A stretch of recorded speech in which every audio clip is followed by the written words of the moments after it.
Good evening, everyone. I'm Frank Hampton. I am the 2015 chairman of the Salina Area Chamber of Commerce, and we want to welcome everyone for coming out here tonight. The forum is sponsored by the Salina Area Chamber of Commerce and the Salina League of Women Voters. It features candidates for Salina City Commission and USD 305 school board candidates. Printed profiles by the Chamber and League of Women Voters on all of the candidates is in the back of the room. They are also at the Chamber office, on the Chamber's website at www.salinakansas.org, the League's website, www.lwvsalina.org, and the County Clerk's office and the Salina Public Library. The first session will feature candidates for USD 305 School Board. I will introduce the candidates in alphabetical order.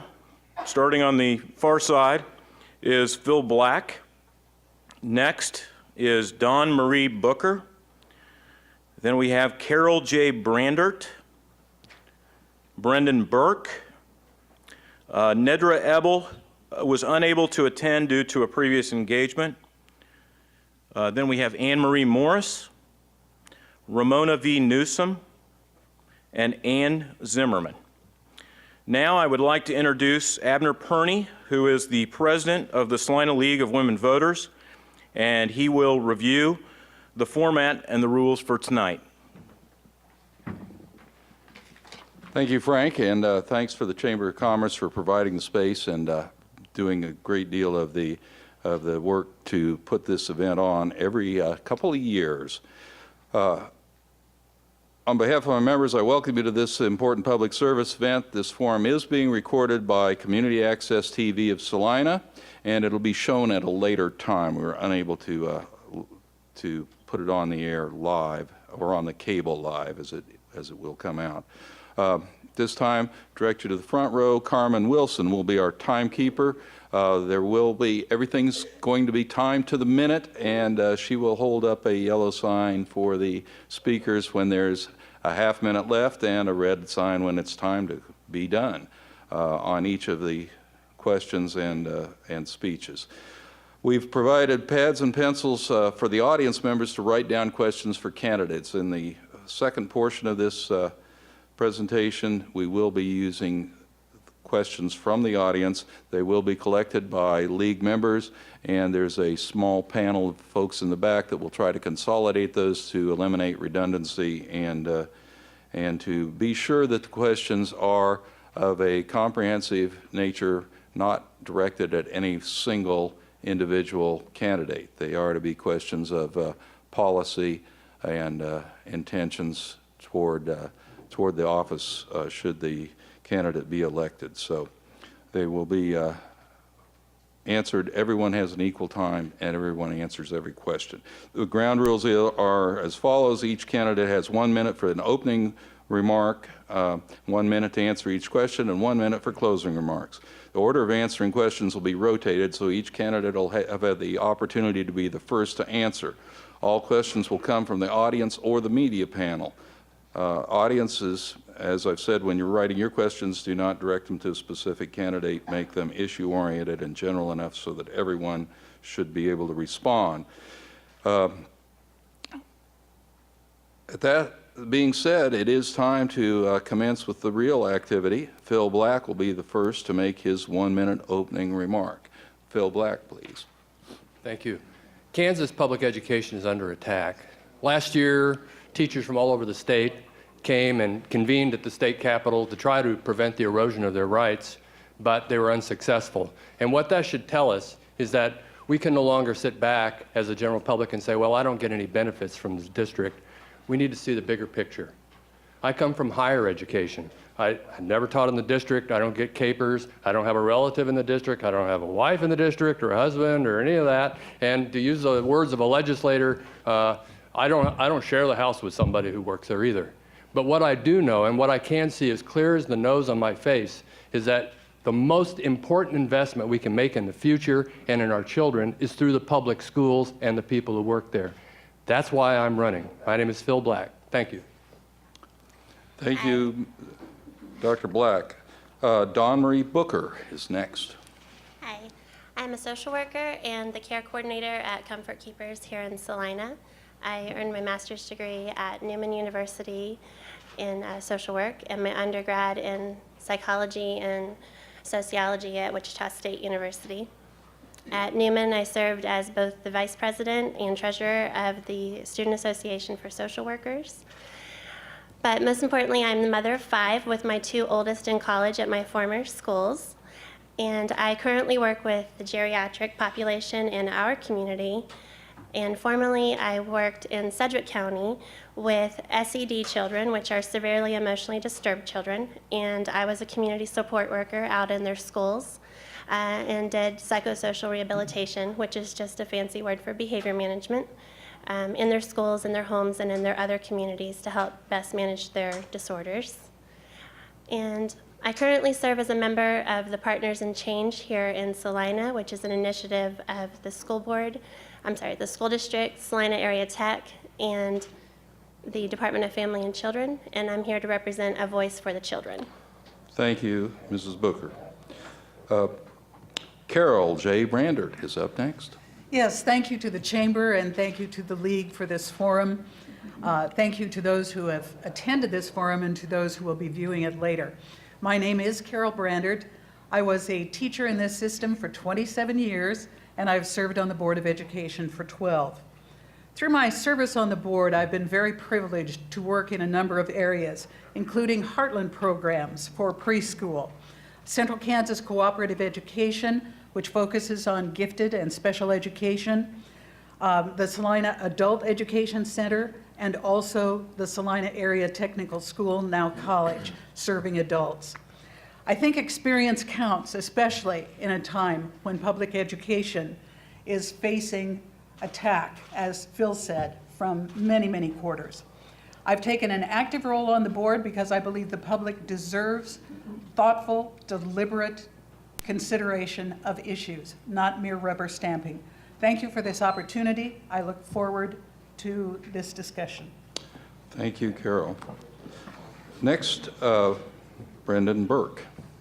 My name is Brendan Burke. I'm an attorney with Norton, Wasserman, Jones & Kelly here in Salina. I come from a family of educators. My grandfather was a superintendent. My parents were teachers for 40 years, and I have sisters, wife who teach now. I come from public education in Kansas. From kindergarten through graduating from law school, I attended Kansas public institutions. I recognize the benefit that good schools can provide our public. While I don't necessarily have the experience in education that my family did, I also understand the time and effort that these folks put into serving the community. I also recognize as a business owner in this community the benefit of education to the Salina public at large, both through providing employees for our businesses and also providing access for our students to have opportunities. I hope that if I'm elected that I can strengthen the bond between the community and the schools so that everybody can get what they need out of our schools. Thank you, Mr. Burke. Now, Nedra Elba is unable to attend, but we had an arrangement where Barry Dundas was to be able to make an opening remark on her behalf. Is he here? Okay. In that case, we will go ahead and proceed with Anne Marie Morris. Hello, I'm running for school board because as a parent, I want Salina schools that equip our children for the future. I believe that healthy schools should offer all children opportunities to participate in sports, technical education, and the arts to give them a well-rounded education. The arts, for example, are essential to building 21st century skills that the students will need to address the challenges that await them. With my experience working in the community schools and our cultural institutions, I can lend new ideas to the board even in the face of today's budget cuts.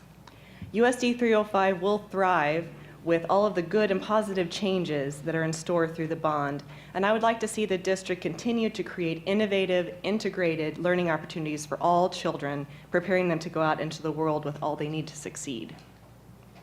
Thank you, Ms. Morris. Ramona V. Newsom. Good evening. As I look across the table, I did not grow up in Salina. I am not a product of USD 305. My children, they're very old and they are not products of USD 305. But I'm looking at what might be missing. A business person. We have an opportunity to continue to take care of the district, to continue to do those things that allow our students to be successful. When I came here in 2004 for a 2-week vacation, and I was directed to stay, 11 years later, I am here, and I want to be a vital part of this community. I have tried to be very, very active, and I work with our youth at church. I work with youth when I'm teaching piano. I understand the things that they're going through and how they're just trying to be successful. Thank you, Ms. Newsom. Ann Zimmerman. My name is Ann Zimmerman. I haven't run for office before. I've been up in Abner's spot moderating the forum for the League of Women Voters. I grew up in Salina. I moved away. I came back. What's my job? I'm a mediator for families, businesses, juvenile court, and I also write and sing songs professionally. Why am I running? I believe that public education is essential to democracy and to a fair society. The world is more and more complicated, and critical thinking skills are needed more than ever to make sense of it, and that takes a good education. In Kansas, loud voices are calling for policies destructive to public schools. Just because they're loud does not mean they're right. I want to work to maintain and improve Salina public schools so every student gets an exceptionally good education, just like I did. Thank you, Ann Zimmerman. And now we'll turn things back to Frank Hampton and the media.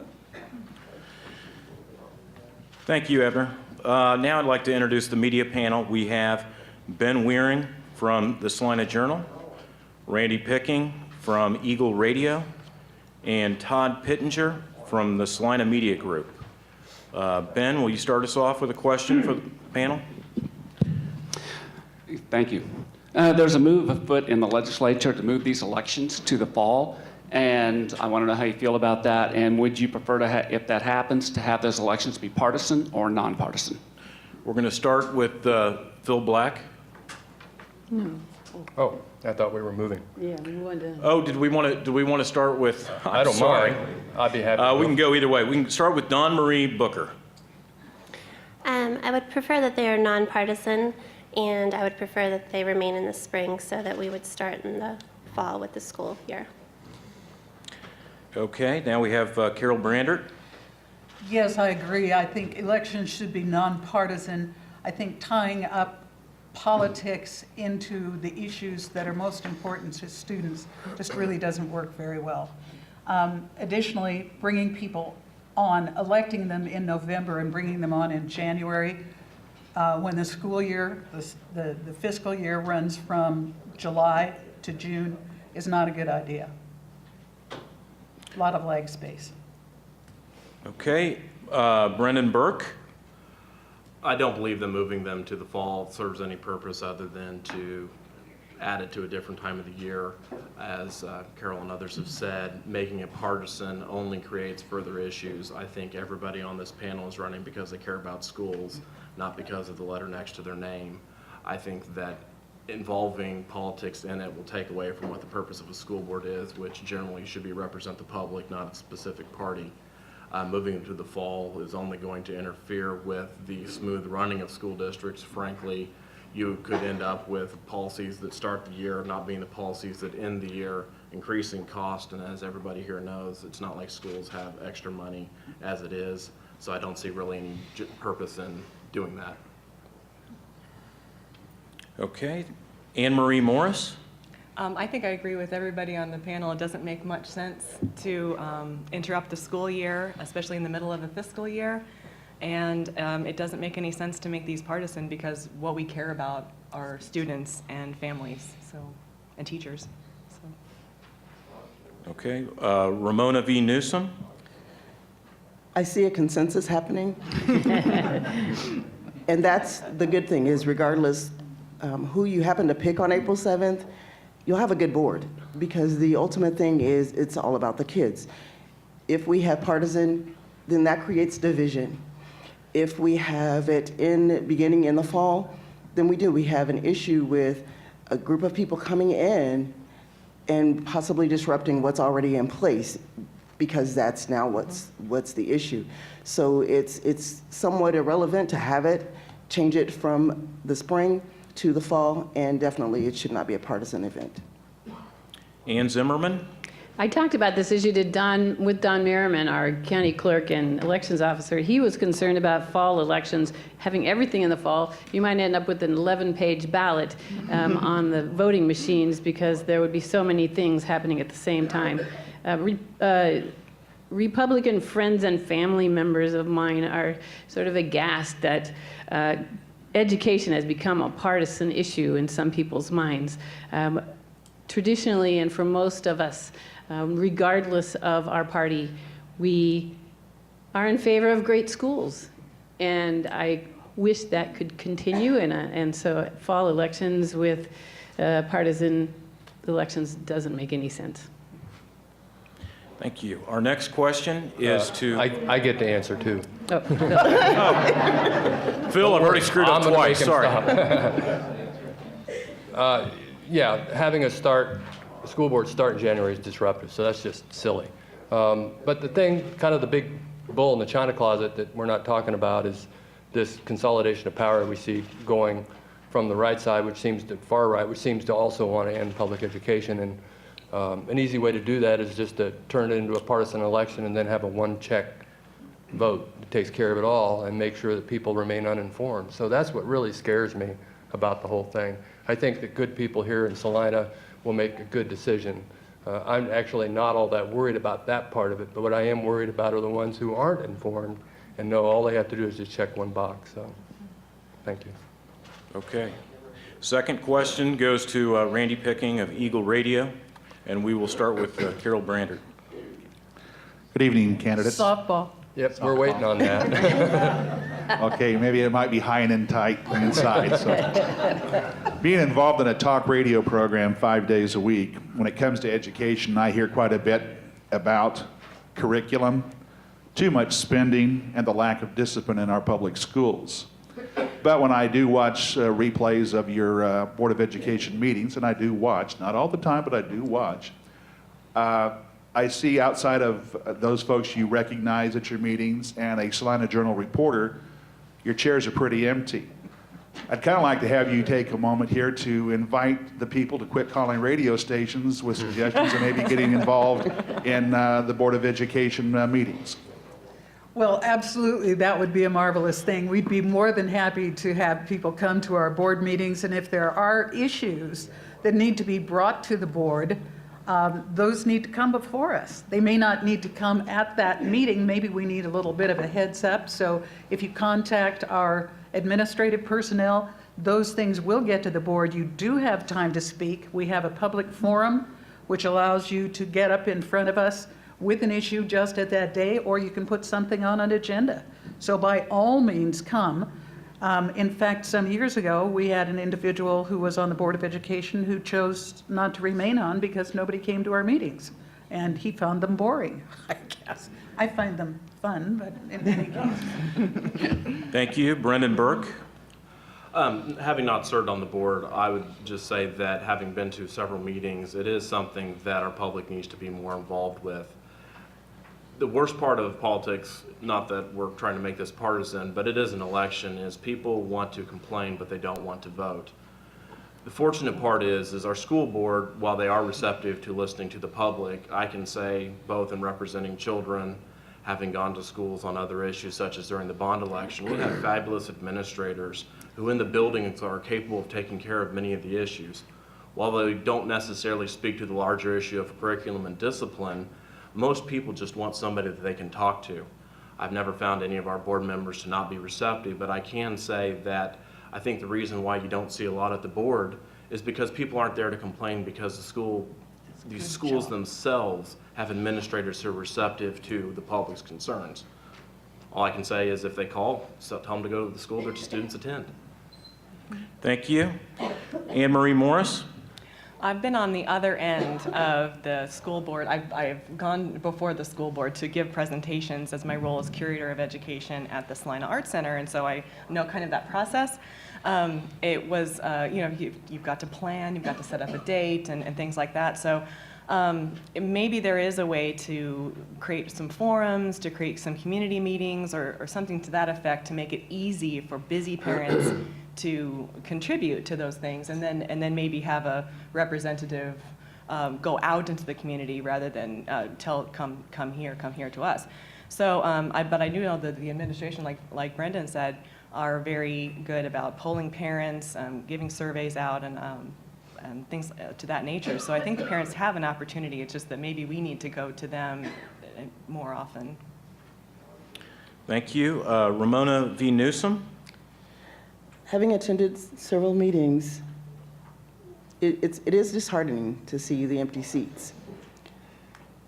I think, however, it's because there's a confusion or a lack of education of how the public is welcome to be there, not just when the superintendent is recognizing the accomplishments, which they do incredibly well. We recognize our staff, our teachers, our students exceptionally well. The sad thing is the exodus at the end of that. And I believe that that's because they don't feel like there's a purpose. So what we need to do is bring it back to the community again and have them recognize this is your board. This is your time. This is your information to help you to be more involved in your child's education. And it's an incredible board. It's an incredible opportunity, but we just need to share that with the community so they know that. Thank you. Ann Zimmerman. I've been streaming on Access TV the same meetings that you've apparently been streaming, Randy, and the chairs aren't quite as empty as they look in the streaming. You only get the first couple of rows, and of course, like in church services, no one sits in the front rows. But I think participation is best done at your local schools. And most complainers on the radio, I don't believe they're actually finding their complaints from Salina Public Schools. I think they're getting their information from websites, internet, especially sources with the money to stir up discontent over something that's not really going wrong. And it's often manufactured issues to make them feel like something's wrong. If they went to their local school, got to know their students, got to know the teachers, I think they would have a more satisfying resolution of their issues. Thank you. Phil Black. I teach American government at the college level, and the research is pretty clear that in small government, you have issues that tend to kind of affect everybody, like sewers and budgets and things like that. When it gets real, when you have things like boundaries, like we did, then you get crowds coming out. So generally, the research shows that people think we're doing okay and there's no reason to show up. That said, when I first ran for school board, I lost by 2 points to Larry Michael. God, I lost to him. But I used to show up after that. I felt embarrassed not to keep going. And I started seeing storylines develop as to what's actually going on. And I would never hesitate to wave my hand and say, can I say something? And they'd let me come up. So, assuming this board's as inclusive as it was then, you wouldn't have any problem. So, and I really enjoyed it. And that's really what triggered me to run again the second time, is I kind of knew what was going on. Thank you. Dawn Marie Booker. Well, first, I'd like to thank everyone who's here tonight, because you being here tells us that you care about kids, teachers, and our schools. And I would have to agree with Ramona. We need to welcome and encourage the community to come. I have, raised 5 children, and I've never once been invited to a board meeting. So that was not even something that I was aware that I could just go to as a parent and a layperson. So I think we need to be more welcoming. And I feel like the callers who are calling your radio station, if they care about kids, they need to show up, and they need to take that initiative and be proactive with that. They need to find out when these meetings are and show up, just like everybody here did. Thank you. And our next question goes to Todd Pittenger with the Salina Media Group. First, I want to thank you all for running. I think school board is one of the most thankless elected positions out there. You don't get a dime, and the only time you hear from people is when they're not happy. So my question is, last year, when the Kansas legislature passed their final budget, In the 11th hour, they took tenure and they took due process away from teachers and instead decided to leave it up to local school boards at the local level. What are your thoughts, your opinions on due process and tenure for teachers? We will start with Brendan Burke. I believe that teachers are entitled to due process. One of the things in reading through the answers that the board up here, or the candidates wrote, is the tenure portion of it. Due process is the right to have a hearing if they're trying to terminate you. Because tenure was in place, that was an ongoing contract that until you retired, you were renewed year after year, so the due process would terminate that. Right now, with teachers having a year contract, they have due process rights under that contract. Without reinstating some sort of tenure, which I believe should be, if we're going to do it on the board, should be extended to 5 years, due process isn't the issue, it's the tenure portion of it. I don't think, in all the years I've been practicing, it's very often that this board or schools are going to terminate a teacher in the middle of the year. It's at the end of the year. I believe if you give them 5 years, the schools are going to know what type of teacher they have in that point. If they believe they're worth keeping around, then let's show them they're worth keeping around. Give them the due process rights, give them the permanency. Thank you. Anne Marie Morris. I really believe in due process. I think that it's fair. I think that the process worked. And I think that I'm thankful that our school system would still keep that system in place, regardless of what the legislator does. I think that everybody would like, to not be terminated without cause. So I think that's it's important to keep that in place. Thank you. Ramona V. Newsom. With attorneys on either side of me, due process is in place for both parties. Justice applies to both sides. You want it to be fair for both the teachers and the district, and they deserve that. And so with that, it behooves us to give them the opportunity, if there's a possibility of termination, to be able to make their case. That's important. By the same token, it's important for the district to have an opportunity to say that this is not working, this is not a good fit. So that's what we will be challenged to identify, is the balance, the justice for both parties. Thank you. Ann Zimmerman.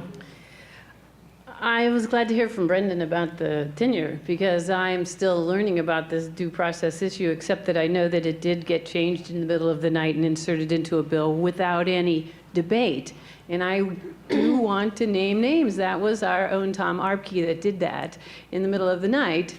And that is distressing to me. And I feel that the technique should be offensive to anybody who believes in fair governance. I think they should reinstate tenure, and that I don't know that will happen, but I think they should. Thank you. Phil Black. Well, we have a good board. So at this point, I would trust our board, or even if all of these people are up here were elected, I think I would trust them to do the right thing for somebody. But, we don't have to look that far to imagine elected officials screwing up a hiring process or a firing process. In fact, I'd say it's probably right over there if you think back. My own position is that we should just give it to them. Whatever is the best way, I just want to give teachers tenure. I think we need to send a message to the state legislature that what we think about your idea of throwing out tenure and due process, well, there's certain portions of a horse's anatomy I probably wouldn't want to mention in public, but I'm for tenure, I'm for due process, and I'm against what they're trying to do to education. Thank you. Dawn Marie Booker. I agree with everyone up here on due process and tenure. Teachers should have the right to hear and contest charges against them before losing their jobs, and due process prevents districts from firing teachers without just cause, affording them the right to legal representation and to hear their testimonies. And I believe that in order to attract the best teachers to Kansas, it's just a given that they're going to have due process and tenure. Thank you. Carol J. Brandert. Yes, I think people need to know that while we have had due process in our teacher negotiation contract for, long number of years, it's very, very seldom been used. I cannot even think over the time that I have been in the system that I've seen it used. And that's because we have very good evaluation processes in place. Our administrators, by and large, know what they're doing. And generally, I believe our teachers do not feel that they are being terminated for an unjust cause. That said, it's important to have that in place in the event that something would occur. Teachers need to earn tenure after a period of years, whether it's 4 or 5. Teachers could possibly lose tenure for poor performance over a period of time. I think that's a possibility too, because the community needs caring, competent instructors in every classroom, while teachers need protection from unjust firing. So I'm definitely in favor of due process, and we'll work on that in negotiations this year. All right. Thank you. The next question is back to Ben Waring of the Salina Journal. The school districts in Kansas and the state have been going around in a series of lawsuits that stretches back 4 decades now. Can anyone think of a way to stop this from going on forever? We will start this time with Anne Marie Morris. Is he talking about funding? Yes, he is. Okay, you're talking about the funding. Yes. Yeah, the most, Yes. the current lawsuit is Gannon. Gannon. So, Right. I think it's egregious. I think that I don't know what the answer is except to get out there and vote for people who vote for education. Look at who the NEA or KNEA endorses and try to vote for those people, because obviously we've elected officials in there that don't seem to care about our children in our schools. And it seems like that they want to take all the power away from public schools and give us vouchers or private schools or magnet schools and things like that. So yeah, it's troubling, it's confusing, and I think it does need to stop. Thank you. Ramona V. Newsom. It's very challenging, because to look at cuts and determine that education is where cuts need to happen is unthinkable. I can't even imagine how that seems or sounds right. So as the conversations go on and as it continues to raise its ugly head, then it becomes education for the constituents. We really, really need to recognize that we need to educate ourselves on what is happening on Capitol Hill. And guess what? If there's attendance at the school board meetings, that information is shared on a regular basis. If we can't go there, then allow those who are equipped, allow them to go and bring back the information. Thank you. Ann Zimmerman. We can stop the lawsuits by fully funding the schools. To do that, we probably have to reinstate the income tax for the higher earners in the state to give us more money. My take on this is that those in power in Topeka, they've often talked about how we should be like a family. When money's tight, we tighten our belt. But it seems they're saying, when money is tight, starve the children. And that seems their take on this issue. Most families, if they're starving their children, they would get a second job and get some more income. Thank you. Phil Black. Well, it comes down to what's more important, our children's future or making more money for me. And I don't think making more money is more important than our children's future. Every generation wants the next generation to do better. We can't do that if we're handcuffing our kids and our teachers. And not just handcuffing them, we're treating them like, handcuffing. We're treating them like criminals. We're already talking about that. What message does that send to our kids, and what will that do for our future? Our future, because at some point I'm going to need some of these graduates to take care of me. So there's a little bit of selfishness in there too. So you want to stop the lawsuits, fund it. Do the right thing. That's what we should be doing. Fund education. including higher education, by the way. And I don't work for a public institution, but I still think we need to up our universities too. Thank you. Thank you. Dawn Marie Booker. Thank you. I agree with what Phil just said, and I just believe that inadequate state funding in our schools hurts our children, hurts our educators, and hurts our communities. Underfunding our schools is unconstitutional, and it harms our future workforce and our economy. If we're to invest in Kansas, we need to start by investing in Kansas kids, and I think that that's what will stop the lawsuits. Thank you. Carol J. Brander. Yes, there have been 2 lawsuits, so if they've strung out, I don't think it's a fault with education. I think it's fault with the legal system. Excuse me, folks. But in any case, Salina was certainly a major part of the first one. We chose as a board not to join the second one because at the time, around 2008-9 or so, there was such a desperate financial situation all across the country, and so we chose not to do that. But I agree with all of the rest of these people. The issue is not really educational funding, except that it doesn't exist. It's taxation and being sure we have a tax system that is going to support the needs of all of the citizens in our state, including the kids. You know, we have a real issue here. And again, I'm with so many of these people saying we must do something about this. Thank you. Brendan Burke. Though I'm a litigator, I had no involvement in either suit. The question was, how do we stop the endless lawsuits? And while I appreciate everybody up here saying they're in favor of education, I don't think anybody doubts that. The question is, how do you stop the lawsuits? Well, we're on a school board, and what do educators do? They educate.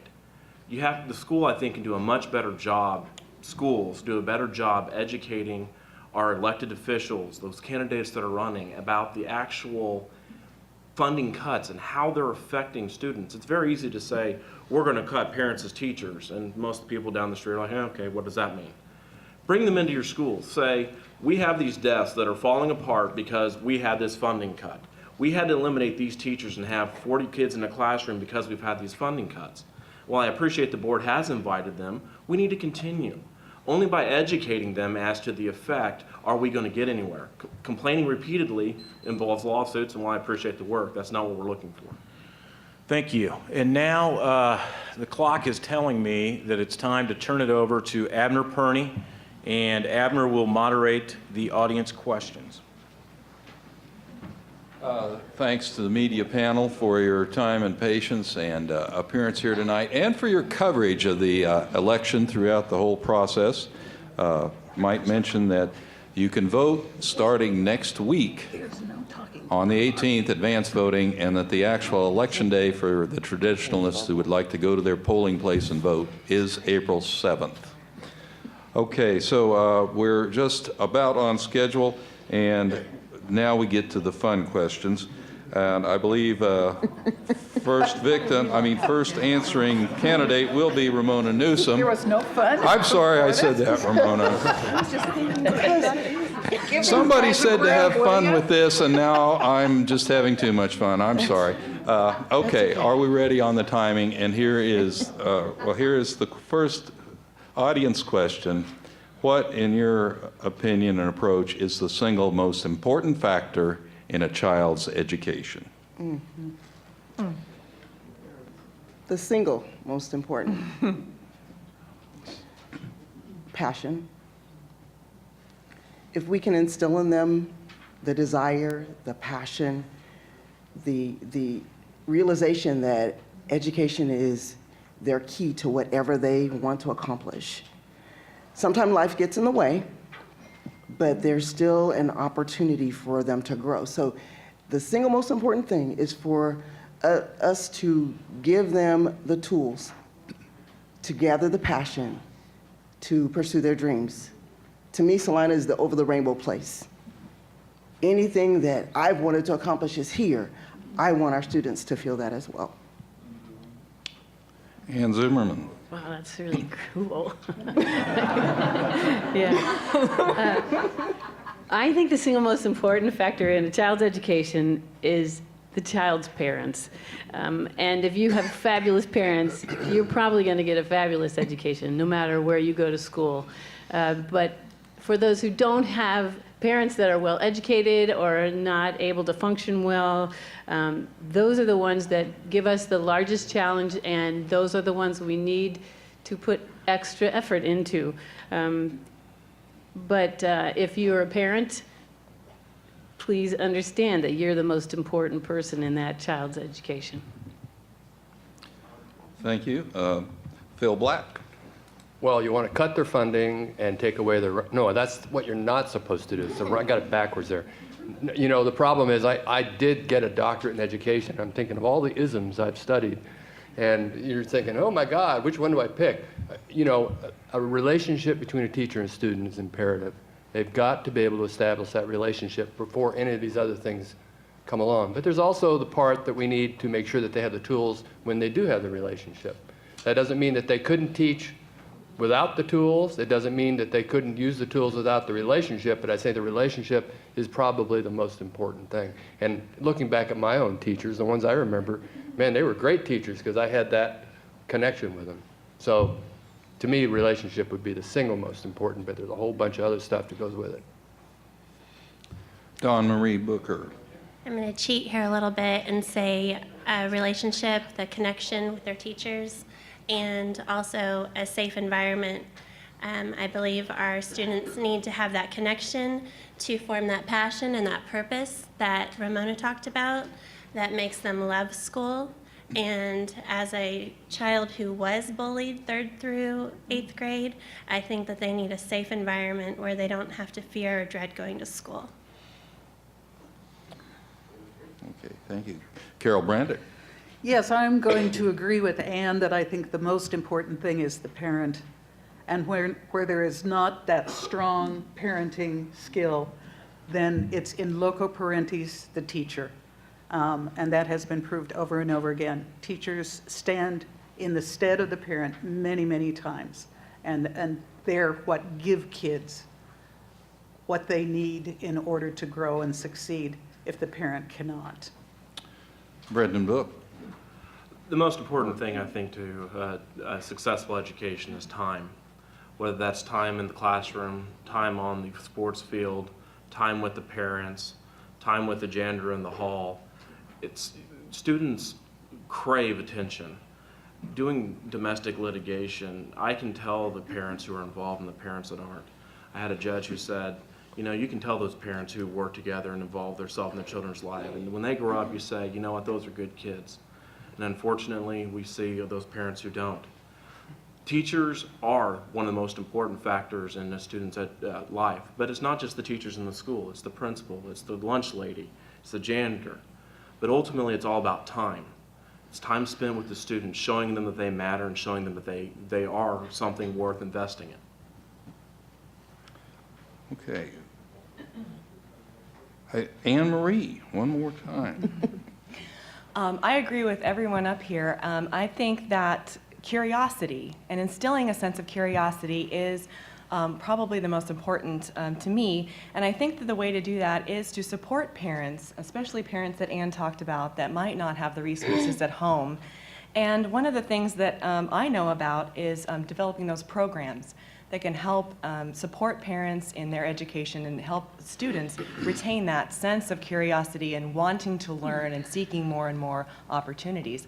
And I think that because not very many parents might be equipped to foster this kind of stuff at home, we have to keep those programs in school to make sure that every student has an opportunity to participate. Next question, 1 minute. What are your thoughts on Common Core standards? And Ann Zimmerman is first. Thank you. Common Core standards were made up by groups of teachers across the country.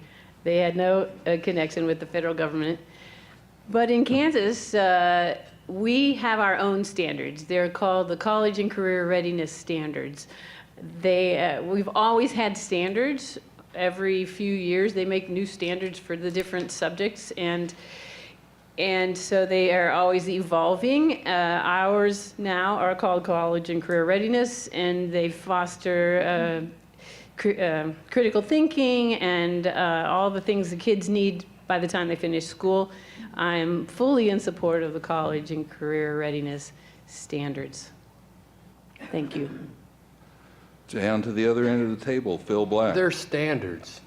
I don't know how this gets so complicated. They're standards. By a certain age, they'll be able to do this. It's a standard. It doesn't do anything. It just says this is where we need to get to. And whether it's college and career ready or whether it's under some other method under the Common Core, it's just a standard. We're trying to set high standards for our kids. What could be better? So, and one other thing, if we were to opt out of it, we'd suddenly be under No Child Left Behind. And let's see, we were supposed to be at 100% proficiency by 2014. We're already late. So that would all immediately put us into the red there. So we got to get moved past it. We're in it. We're in about our 4th year now. Move on. Thank you. Dawn Marie Booker. Yes, I'm in favor of Common Core. I believe it promotes critical thinking, problem solving, and analytical skills our kids need to be successful. And 43 states, the District of Columbia, and the Department of Defense Education Activity have all voluntarily adopted Common Core. It sets standards for K through 12 that better prepare them for college and their careers and their futures. Carol Brander. And here's an example of a Common Core standard from grade 1. Represent and solve problems involving addition and subtraction. Gosh, scary, huh? And here's one from geometry. Derive the equation of a parabola given a focus and directrix. Now that is scary. They are standards. That's all they are. And we have been working on them in this district for 4 or 5 years. We have time and money invested in them. Going back to the Kansas standards of 2010 is totally the wrong direction, and keeping other states, whether it happens to be through IBB or AP or that sort of thing, dual credit programs, out of our kids' lives, we are limiting them tremendously. Why would we do that? It's insanity as far as I'm concerned. It really is. I just see no reality in this. Brendan Burke. I'm in favor of the Kansas version of the Common Core standards. I believe that holding our students to a uniform level of education is in our state's best interest. However, my mother, as I indicated, was an educator. She participated in writing the standardized math test years ago. You want to talk about how 5 or 6 people who are reading the same thing could have so many different versions of the same standard. I didn't think it was possible. But it just goes to show you that ultimately, regardless of what this standard is, it still requires educators who are capable of teaching it to students. It doesn't matter what the standard is if you have substandard educators teaching it. We need something that is consistent from not just within our state, but within all states, and there's no reason at this point to go backwards to something that doesn't exist. Thank you. Anne Marie Morris. I could just say I concur. Yeah. The Common Core was formulated by educators. It has become politicized. It's more rigorous. It requires a little bit more time on the teacher's part, but I don't think that's a bad thing. I think that that's probably a good thing. To go back would cost hundreds of thousands of dollars, I'm told, by the superintendent, and that it would put us 5 years behind. You know, we've worked on this for 5 years, and it creates a nationally competitive student. I want my kids to be able to go to school wherever they want. If they want to go on the East Coast, they want to go on the West Coast, they are going to college. They are going to college. And I want them to be competitive on a national level. So I think that we should adhere to the national standards. Ramona Newsom. The operative word is that they're standards. They're not, this is what you have to do. The standard is this is what you need to accomplish. The misconception, I believe, is that it's snatching the creativity from the teachers. And it's not. It should not. And that's, I think, where there's some disconnect. is they still have the opportunity to get that concept over to the students. Use your best case scenario, but keep the standards at a level where we have children that are graduating at the top of their game with the very best that they can. Okay. That's a complete round. And now I have in front of me two questions that I believe are the same subject. One of them, well, I'll just read both of them, and Phil Black will start with the answers.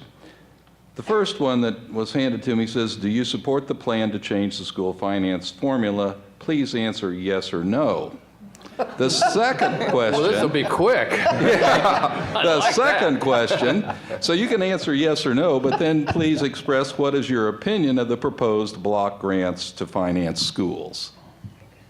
What was the first question? The first question is, do you support the plan to change the school finance formula? Please answer yes or no. No. And the second question is, what is your opinion of the proposed block Here's what grants they're to doing. finance Here's what they're schools? doing. Here's what they're doing on the block grants. They're saying, look, you can take the money and move it around to whatever you want. Forget the fact that you're not getting as much as you were getting before. Now, they're going to try to argue that by moving it around, you're able to shift things that you couldn't do before, and that would hence give you more money. Baloney.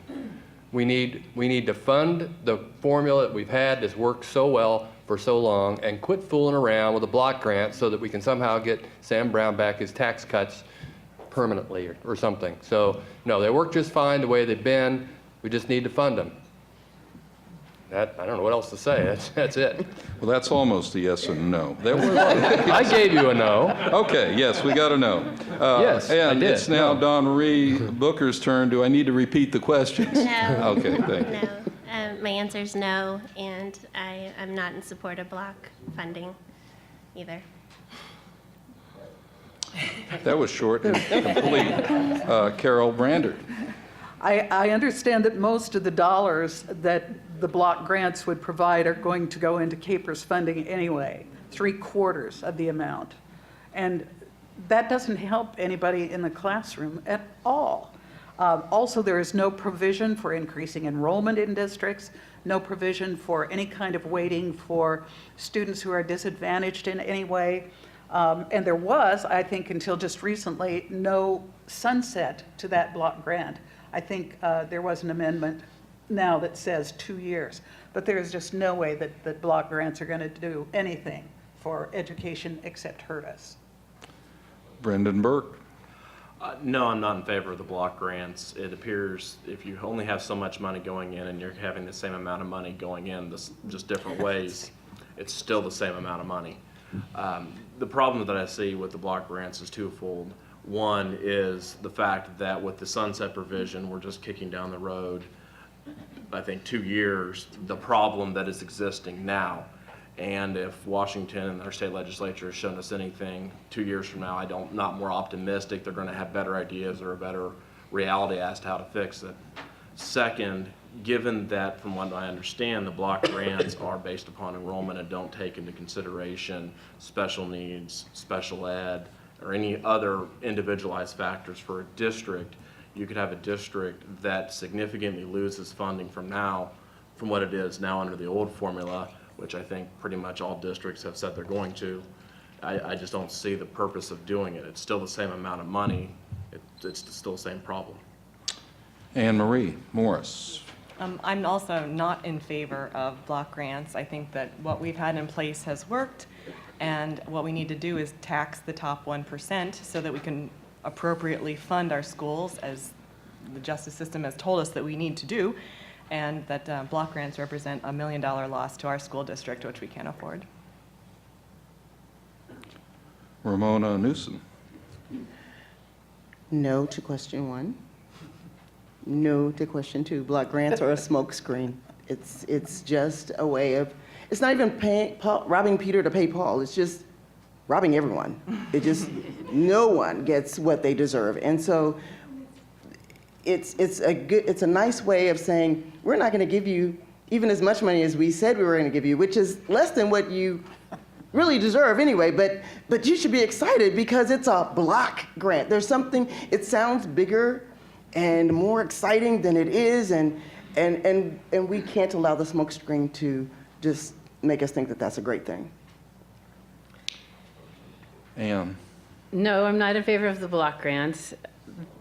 There seem to be people saying, well, we need to go to a block grant because the formula is too complicated. And the reason the formula is complicated is that our children are complicated. And it takes different amounts of resources to educate gifted children and special ed children, English language learners, low-income kids, and behavior problem kids, and mentally ill kids, and all those kids are in our schools, and each of them has different needs.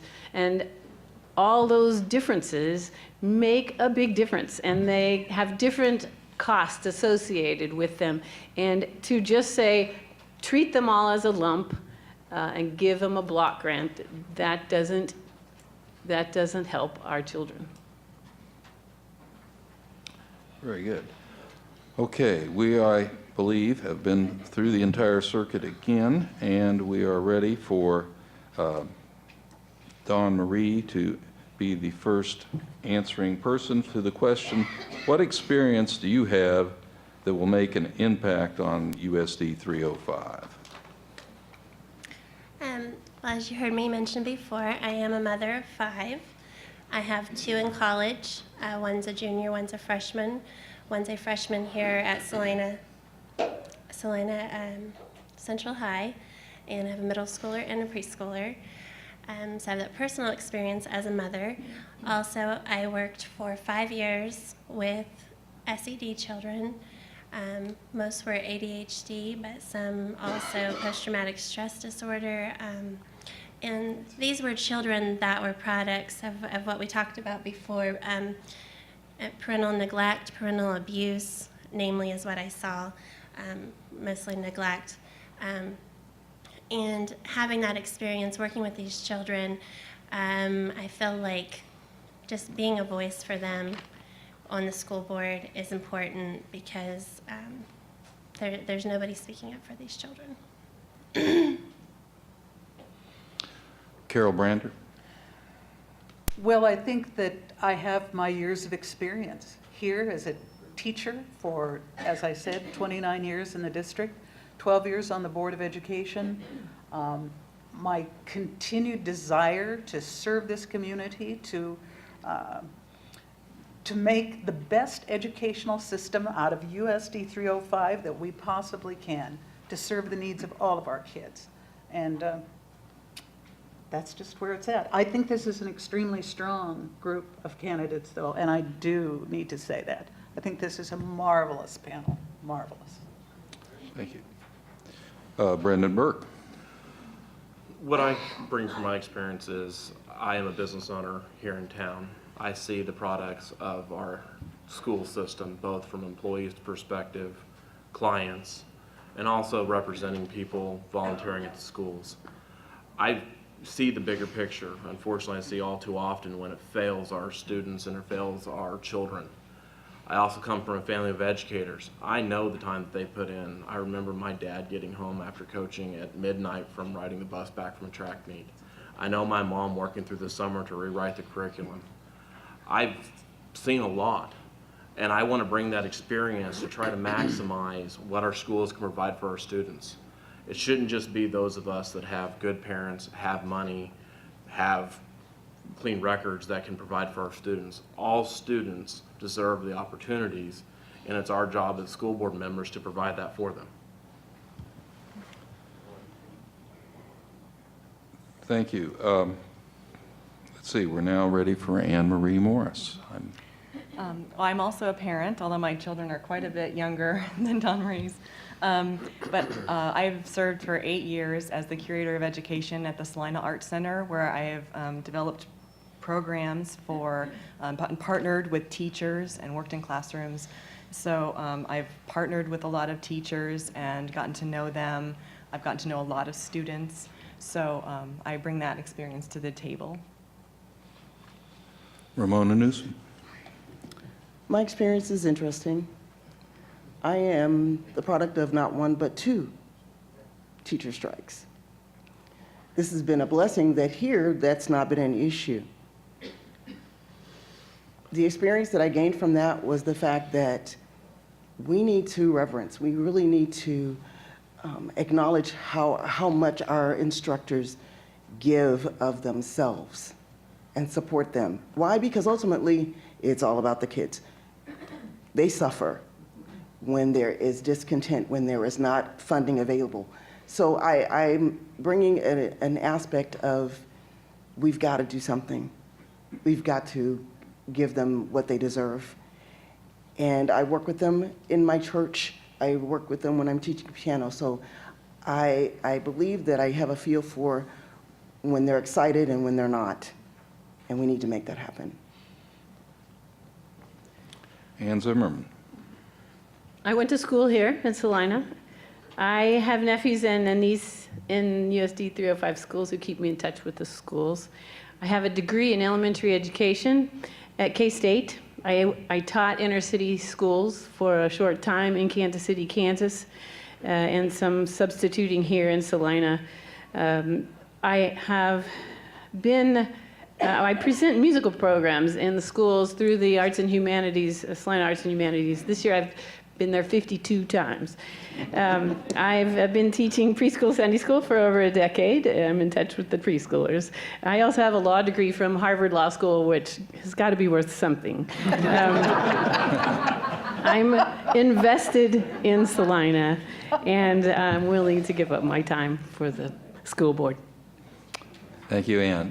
Phil Black, wrap up. My background is in higher education, as I said earlier. I taught at the University of Missouri, Kansas City. I taught at Iowa State University, where I taught ESL at both of those. I taught at TAD Technical Institute in Kansas City and was Associate Dean at Concord Career Institute in Kansas City. I've taught at K-State Salina, Salina Area Technical College, and I was Dean at Brown Mackie College for almost 9 years. And I'm now in my 4th year of teaching fully online college level American government. The thing, I see it a little differently, and when I hear K-12 educators talk, I bring a little different perspective. And I think that that's important. I think that, if we ask the broad public to support public education, I think it's fair that they have representation on the board to some extent, and I think we have a nice representation up here. And I would concur with Carol. I think this is an excellent group. So that's it. Thank you. Thank you. Okay, by my count, it's time for the 9th question, and we have time for 1 or 2 more. This is another 2-part question. With the cuts in funding that are anticipated from the state, what would you like to see we, the public, do? What would you like to see most in general support from the public? And secondly, what can you do if you are elected as a board member? And yeah, it's Carol Brander's turn to start. All right. Well, what would I like we, the public, to do? I think it was Pete Brungart that said one time, you get the government that you deserve. And I keep saying, no, I don't.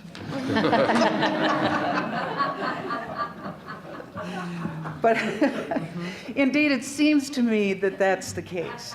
If we are going to make any kind of change, it needs to be with people who are informed voters, people who are concerned about education. And the second part of the question, what will I do? I will work as hard as I can. We will try to make the best decisions possible in terms of making budget cuts as we must, and they will be difficult. That's all I can say. I've got more in my information about where cuts have been done in the past, so down this road again. Brendan Burke. I would like to see the public become more involved in the schools. I think it's easy to read about in the paper those cuts and not see it affecting you. I think we need to invite the public into our classrooms again so they can see what it is. Because ultimately, until people feel the hurt that our schools are feeling, I don't think that people really fully understand the effect that it's having. If we weren't to have football on Friday night, do you think anybody in Salina would be re-electing our legislators? Probably not. Or their school board members. That too. Don't dispute that fact. But while I'm not advocating for something drastic like that, they do need to understand how this affects us. And as a school board member, I will look to, if we have to make cuts, I'm still optimistic, I like to think that, I will look to reduce those things that don't affect classroom education. While that may involve other activities being cut, I do think our students need the education. I try to avoid cutting that as much as possible. Anne Marie Morris. I'm also optimistic that we can remain in a holding pattern and maybe dip into reserves or do something that will not be so detrimental to our schools right now. I think that it's important to keep all programs, and I think that we need to vote for our kids. We need to encourage people to vote for kids. I think that the public could be more, we could encourage people to be more involved in their local school. And it's disheartening to feel like people who say, my kids are out of school, now I don't need to be involved. And that's just not true. There are people before them that offered their help and supported them. So we need to continue that chain. And if I were elected to school board, I would hope to help, be a liaison with the public. Ramona Newsom. I think Anne Marie looked on my iPad. Because I was just saying that as I look around the room, there are so many familiar faces. I see faces that I know. That's because this is a family. This is a community, which is why I'm still here 11 years from that 2-week vacation. This is a family. And as a family, we need to educate ourselves on what's going on. We need to make those hard decisions, those unpopular decisions that mean that change is happening. We need to do that. What would I do? I hope to encourage the community to get involved. So I guess that's my plea right now, is we need to not just be here today, not just vote on when it's a presidential election, be involved. Thank you. Ann C. What do I want from the public? I want them to get involved with kids in Salina. You could attend all the school programs, you could attend the plays, the music programs, debate tournaments. You could be involved in 4-H or Big Brothers Big Sisters, Girl Scouts, Boy Scouts. You could talk to the Volunteer Connection, see what they've got that you could do.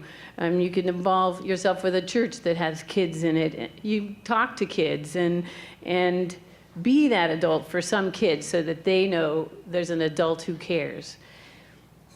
What I would do, my goal for being on the school board is to ask good questions. And I'm a big admirer of Carol Brandert. I've been watching those streamed school board meetings, and she can think of a question for anybody who presents. And I want to do that too. Thank you. Okay, Phil Black.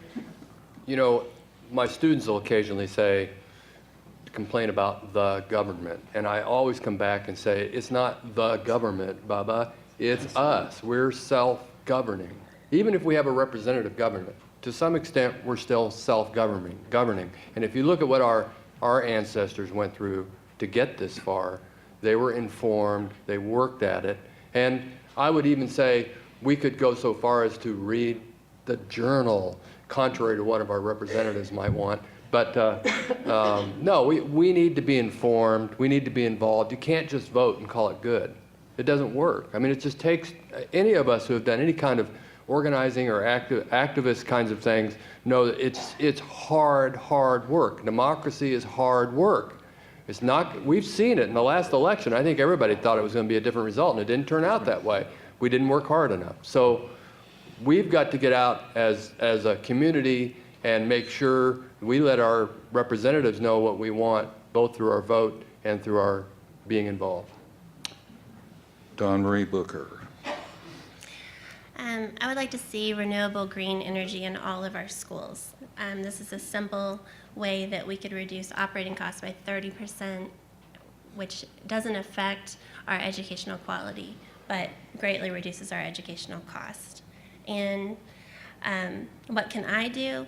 I think that I could work well and collaborate with everybody up here and the school board, and I think that's the most important part of the school board, is that they can work together.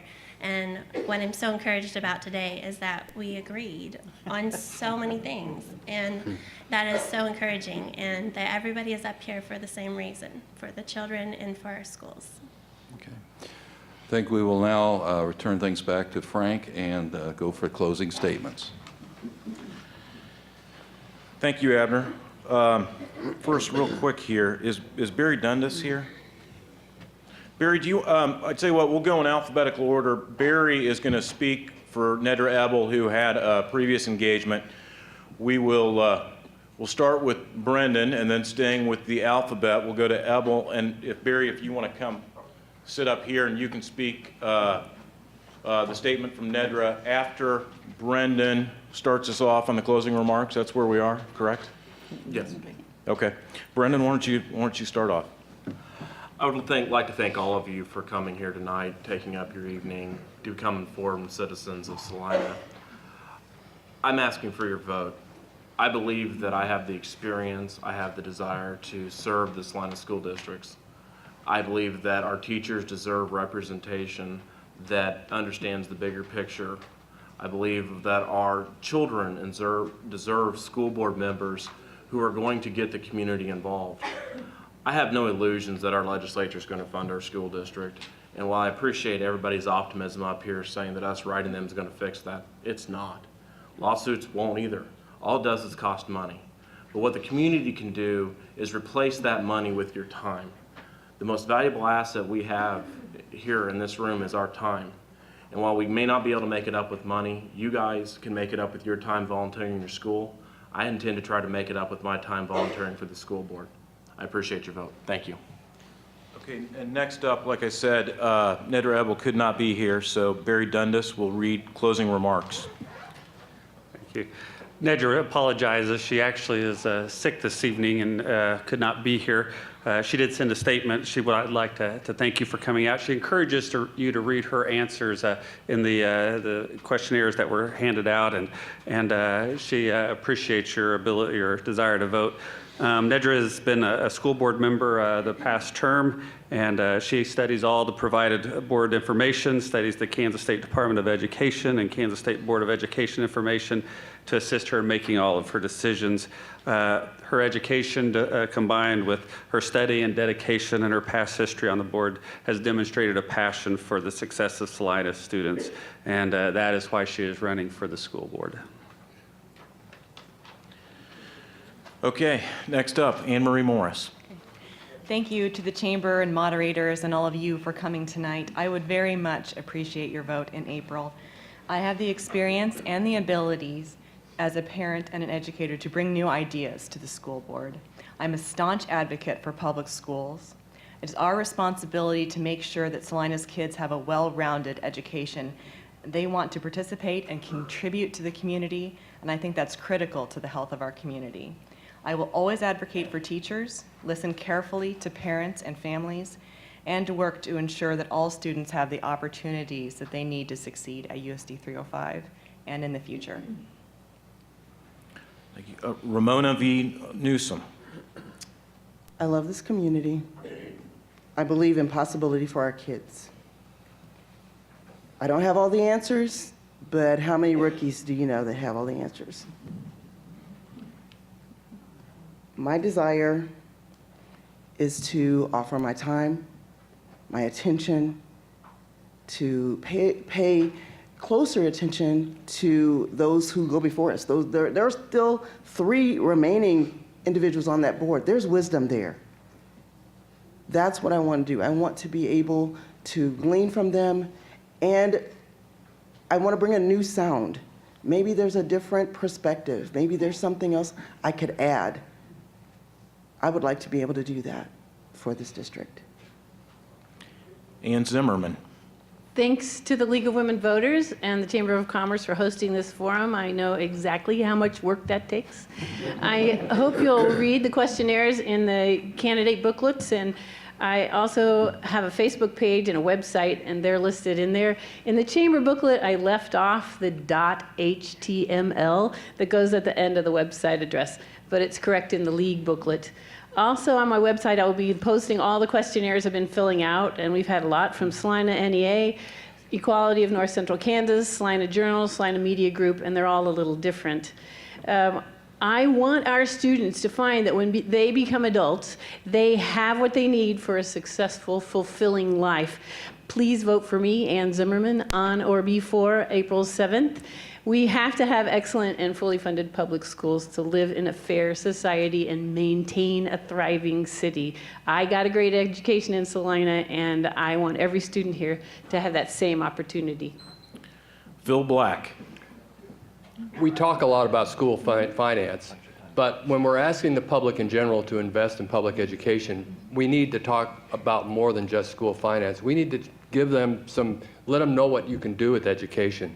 For example, if a young student coming out of a college, teaching college, wanted to look for an innovative school district, what message would it send if our district was the only one that had solar panels on all the buildings? What message would it send to a family thinking about moving here if our graduates were graduating at 100%? What message would it send to a possible business if we were able to say that our graduates were getting great jobs or going off to the top universities? We need to do more than talk about about finance. We need to talk about the vision of what education can do. And if your vision is similar to my vision in that regard, then friend, I'd like to have your vote. I'm Phil Black. Thank you very much. Dawn Marie Booker. I'd like to thank you all for being here as well again. And as a social worker and as a mother, my passion is children. My passion has always been children.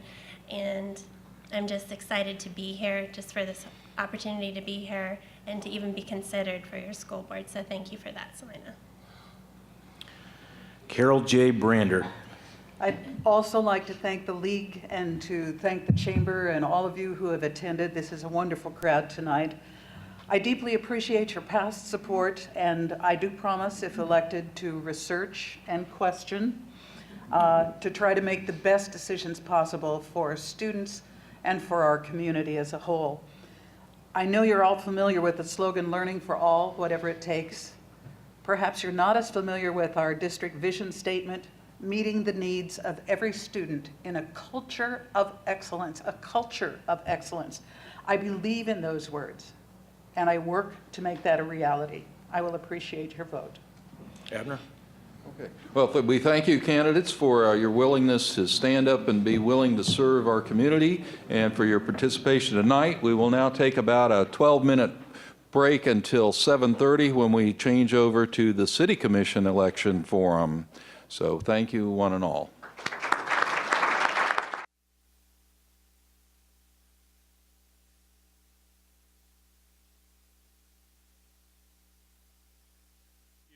Good evening. I would like to welcome everyone here tonight.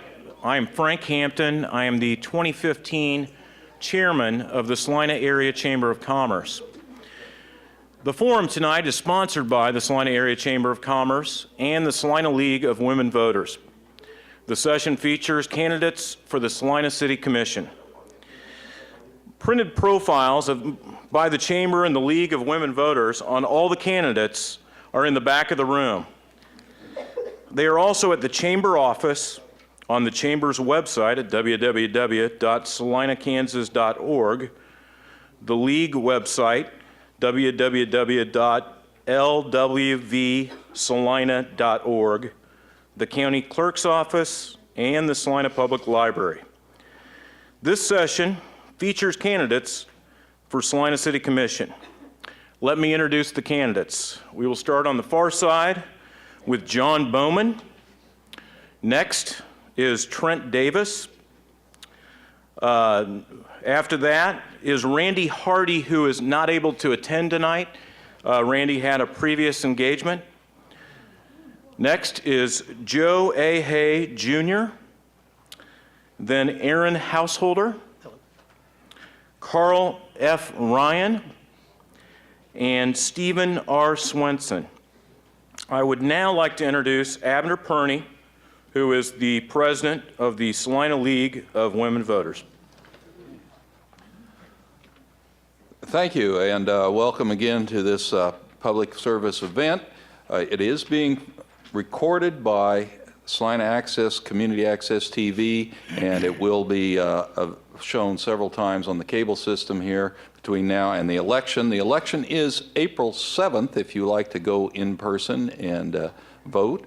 If you are going to be tied up April 7th or eager to get on with the process, advanced voting begins 1 week from today on the 18th of March at the City County building at the, well, right across the street here. So we should all know, does everyone know where the City County building is? Okay. At any rate, we have timers, Diana Tarver and Carmen Wilson, who will be holding things down to 1 minute. The candidates will see a yellow card at 30 seconds into their response or their opening speech or their closing speech, and a red card when the time is up. And we do trust that all the candidates will respect that. Here are the rest of the ground rules. Well, before ground rules, the second portion of this questions and answers will be questions initiated by the audience. So you should have seen some pads and pencils available. Please compose your questions legibly. We'll have people picking those up and then combining and editing and selecting them and then forwarding up here when we get to that portion of the questions. The ground rules: each candidate has 1 minute for an opening presentation, 1 minute to answer each question, and 1 minute for closing remarks. The order of answering questions will be rotated so that each candidate will have the opportunity to be the first to answer. The questions will come strictly from the media panel, or I will read them from the audience submissions of questions. Audience, please, when you're writing your questions, do not direct a question that's limited to one specific candidate. Every question needs to be of a policy or issue-oriented nature so that every candidate can have an appropriate response. Let's see. We'll ask as many questions as the time allows. That was about 9 questions combined between the media and the public during the previous session with the school board. So that's probably what we will see here. So thank you for your attendance and your participation, and Frank will now lead the introductory remarks. Thank you, Abner. Now we will start with John Bowman. Hi, I'm John Bowman, and I'm running for City Commission because a variety of other people indicated that I would be good for the job, and I felt convicted by Judges 9, 7 through 21 to act on their request. I was born and raised in Kansas. I graduated from the University of Nebraska in Lincoln with a BA in chemistry. I moved to Salina in 2011 to work in the chemistry lab at Tony's, where I'm still employed. I believe in free market capitalism and private property rights. I believe that the U.S. Constitution is an extension of the Declaration of Independence and is the supreme law of the land. In addition, neither of those documents nor the Kansas Constitution are living documents that are to be ignored or interpreted based upon how we feel, but are to be understood in light of their author's intent. I believe that there is absolute truth, and that truth is found in the Bible. Trent Davis. After moving here in 1999, I quickly associated with some like-minded persons, and we successfully petitioned the Salina City Commission to enact the state's first clean indoor air ordinance. I think since then I've been sort of hooked on local politics. I've always been raised to take care of your home, and I do consider Salina home. I've served on various boards and as president of the Salina NAACP, the medical staff at our local hospital, and had the dubious distinction of being the last chair of the Salina-Saline County Board of Health. I've seen what can be accomplished when people work together, and unfortunately, what can be lost when communication is poor. So why would a doctor or anyone else want to give up valuable time for a job that pays $10 an hour, $10 a day before taxes. Because what I do at my day job is listen, research, discuss, and decide. Okay, now we will have Gary Denning, who will read a statement from Randy Hardy. Randy wrote this in the first person, so I'm going to say it just the way he wrote it. Hello, I am Randy Hardy. I am a candidate for re-election to the City Commission. I would first like to express my appreciation for the Chamber and the League of Women Voters for sponsoring this event. I have been a resident for 35 years, and I was president of Construction Rental before running for the commission. I am a firm believer in family, church, city, and my industry, and I have been actively involved in those areas all of my life. For the city, I have been on some city board or commission for the last 30 years. I feel that the experience I had over that time, including my 2 years on the City Commission, has prepared me to make a difference in the city of Salina. This is an interesting and challenging time to be part of the City Commission. I think that together we can make our city a fun place to live and work. Okay, Joe Hay Jr. Hi, my name is Joe Hay. I want to be your next city commissioner. I've lived in Salina for about 50 years, and I love Salina. I have a beautiful wife, Mary, that we've been married 40 years this year. We have 4 children, 11 grandchildren, and I got 1 great-grandchild ready to be born any day. I'm currently the IM project manager, information project manager for General Electric here in Salina, formerly Cameron. I am active in the community as a member of the Knights of Columbus and have served as Grand Knight and the St. Mary's Council. I'm also a member of the Salina Ambucks and served as president there. I've been the parish council president for St. Mary's and Sacred Heart, and I'm a scouter with 40 years of service experience in the council and the district. Aaron Householder. It's been an honor to serve you as your commissioner for your past 3 years and as the mayor for the last year here.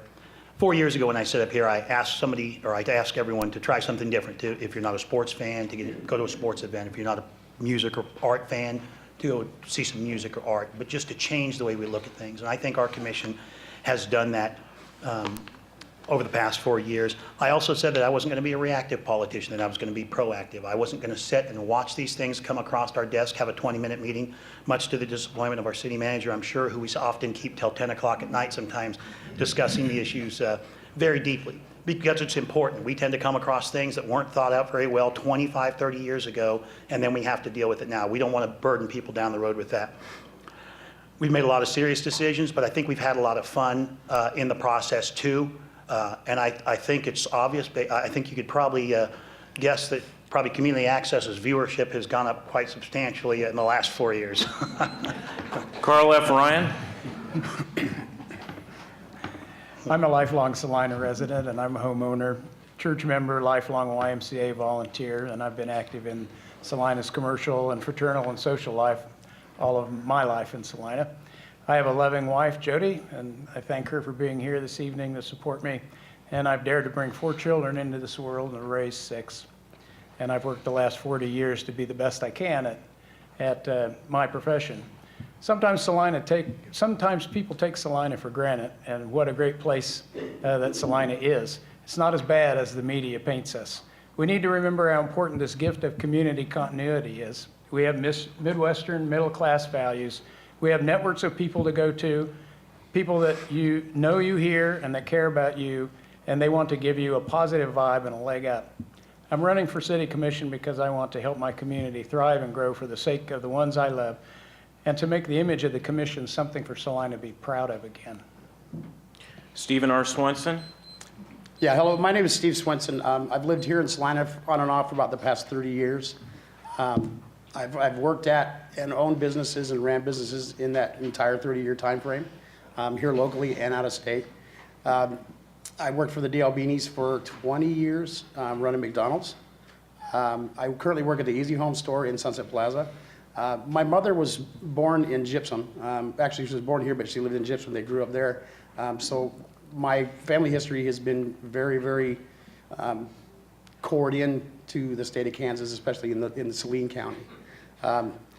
My brother, he worked out at Phillips for 20 some odd years. He got cancer a while back and he got sick too, but so I kind of helped take care of him as well. My biggest thing is I don't have any misconceptions about anything as far as the city commission goes, so I won't make a decision until I hear all of the information at hand. Regardless of what my personal opinion is, I want to see what the options were before we make any decisions on stuff. So that's kind of why I'm running. I want to try something different. Okay, and now on to the media panel. Let me introduce once again, we have Ben Wearing from the Salina Journal, Randy Picking from Eagle Radio, and Todd Pittenger from the Salina Media Group. We left off with Ben last in our last questions for the school board, so why don't we start with Randy? And the first question, Trent Davis will be the first one to answer, then on Joe Hay, and we'll all figure it out from there. Well, good evening, candidates. The City of Salina is currently being sued by Salina Regional Health Center concerning the demolition of the former St. John's Hospital. Just kind of want to get your feelings on where that is at. Is this something that could be resolved without going through the whole litigation, or do we need to go through the courts?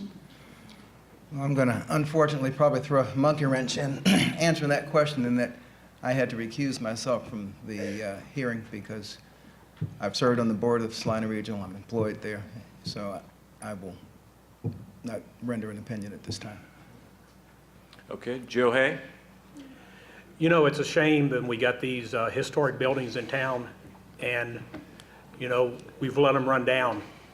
And unfortunately, I believe what has happened at the hospital, that we've let that building run to the point, you know, the old St. John's run to a point to where I think it's beyond repair. I think that what we need to do is we need to back up, and I think we need to give the Salina Regional Health Center the okay to go ahead and demolish the building. I really hate to see it go. Like I said, I don't want to see any historic building go, but I think this is such disrepair, and they've tried everything there is to try to get somebody in there to do something with it, with no luck. Aaron Householder? City ordinances were put in place long before I was ever in office, and Salina has torn down so many historic buildings that it's a shame. We look back at some of the beautiful things, our old Welcome to Salina Arch, which we're in the process of trying to bring back, but it never should have been torn down in the first place. But those ordinances require that the City Commission do their job, and that is to make sure that the hospital follows the process as if we would any other individual. Just because they're a big, great partner in the City of Salina, and we love the work that they do, we sure as heck appreciate them helping us with our health department. You know, we need to make sure they follow the process. We had a citizen who was concerned and voiced an opinion for it. I did vote against my other fellow commissioners to go ahead and allow it. I felt like the building's 70% new and only about 30% is the historic part. I love it. I think it'd be a fantastically restored building, but I worry that there's just so much of it that's new and unusable that the cost may be too high. I still hope something can happen with it, but I think we're just at a point where it's got to go. Carl Ryan? Well, I have a lot of fond memories about that building. I was born in it. And when I was first in Salina and a single man, I used to go over there every morning and eat breakfast with the doctors and the little ladies there.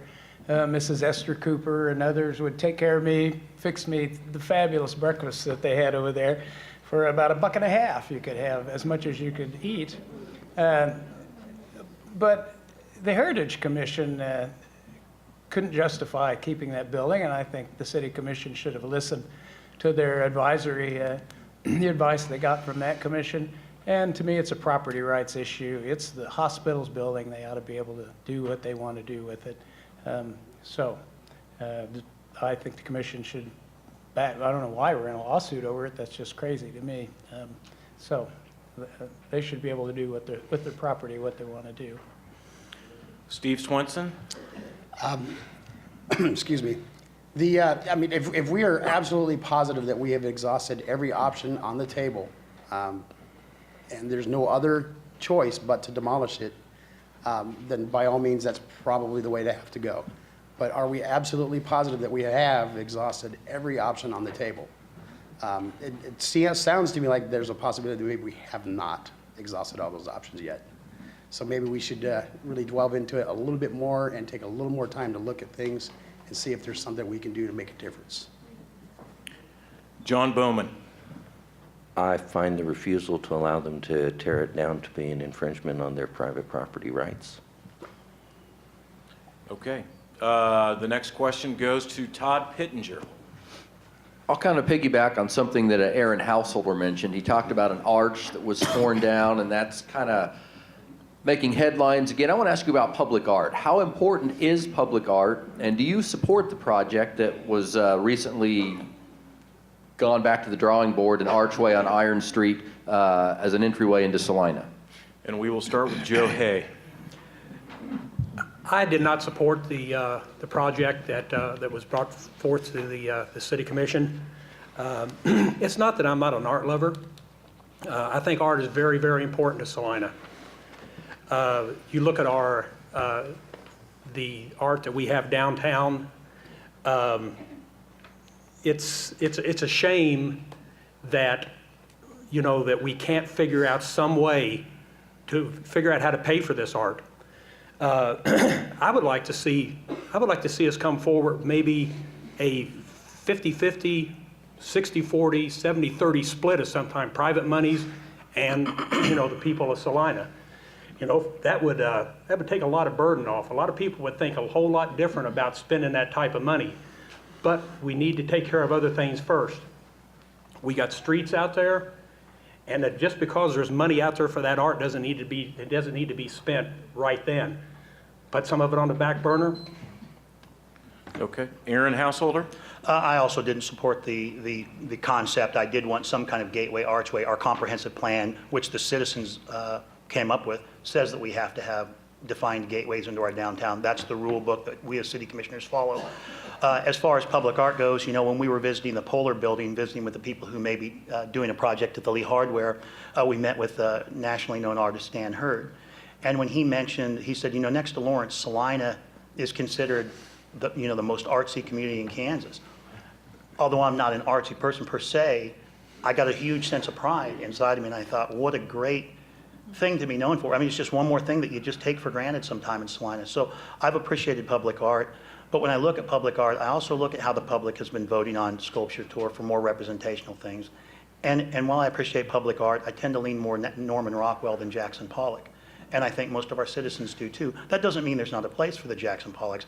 I just wish there was a little more Norman Rockwell here, because I think we're kind of a Norman Rockwell town. Carl Ryan? Well, I think that art is vital to Salina, and it's important that the city support it. It's a part of our identity here. We're an arts community. It's an economic development issue. People don't come to Salina because they want to look at the same old streets and similar looking homes. They're interested in something different, and it's a unique feature that we can build into our community. Now, I think that the art on the South 9th Street Gateway is a fabulous piece, but the one at the other end, that's not too great. Everybody's going to have a subjective opinion about what's presented, but and as long as the City Commission doesn't listen to the boards that bring this art to them and the people that study the proposals that are made, then it's always going to come down to their final decision. I think they should listen better to the Arts and Design Committee. I don't know the proper name for it, but these kind of projects get studied a great deal, and I think we should rely on the good judgment of the people that bring those forward. Over my red time. Steve Swenson. I'm colorblind. Oh no, we are in real trouble. I'll tap you. Is there a purple in there somewhere? I got one bad eye. We should change places. Yeah. So in reference to your direct question about the archway, I don't think it should have ever been torn down to begin with. It should have been looked at and probably maintained better to begin with. But because of that, I don't think that putting a new archway up is a bad idea. I think it's a good idea. It should have been there. It should have always been there. As art in general, my biggest concern with art is if the city of Salina is going to be purchasing this art, then we need to look at who it is that we're purchasing the art from. Is it somebody from our community? Is it someone from Saline County? Is it somebody from the state of Kansas? Are we purchasing the art from out of state? Why is the money not going to the state of Kansas? That, to me, is more important. There's a lot of artists in Kansas, in Saline County, and in Salina that are more than capable of doing the same type of things that these other people are doing in Oklahoma and Colorado and wherever. Right. John Bowman? Well, I agree with Steve Swenson about being choosy about where we get that from if we're going to spend money out of the tax coffers, but I'm really not a big fan of spending money on art out of the tax coffers. I think if we're going to have it, it should be funded philanthropically. And I guess because the arches weren't being funded philanthropically, I'm not really supportive of them. Trent Davis? I think this current city commission is probably as favorable towards public art as you're going to find. It's what sets our city apart from many other cities in Kansas. I was not privy to the original discussions when the idea for the gateway was made, but I did not think the final project met what was desired for that particular location. Beautiful piece of art would go great someplace else. If I could double the art budget, I probably would. But there has to be a process by which everyone is in agreement as to what types of art we're looking for in which places. The community art design policy needs to be revised a little. But I think this city is well ahead of other cities in the state, and we should keep moving in that direction. Okay, the next question is from Ben Waring of the Salina Journal. And we'll start with Aaron Householder. Okay, should the city underwrite the development of infrastructure and housing additions on the edge of the Salina? I think the citizens of Salina are already burdened heavily with our streets and infrastructure costs. So I think to expand that without gaining population just doesn't make any sense, because all it does is push more taxes up. All we did when that initially was changed was we changed the word from shall, which required us to give specials, to may, which gave us a choice. At that time, when we actually did turn down a project, the next day the developer went to the newspaper and said, we'll just get people elected who will give us that money. And I think if you look at some of the campaign finance reports, you'll see that they've got a couple of candidates up here who are doing that. And so my goal has always been to look out for what's best for the community. This country is going towards the core and the downtowns again, and it's cheaper. I want to do things for the community, not for my friends. Carl Ryan? Would you repeat the question, please? Yeah, I just want your take on the, I guess, the city commission's decision to quit having the city underwrite specials on development outside the city or on the periphery. Well, I guess I look at the city as a tool to benefit the taxpayers and the people that vote in Salina. And I don't see any reason to take any tools away from the community just because you own a home in the areas of stability. If the city has a program to help you, they should take that advantage or allow you to take advantage of that. I'm all for a bottom-up kind of redevelopment of the areas of instability or the areas of change, but there's no reason not to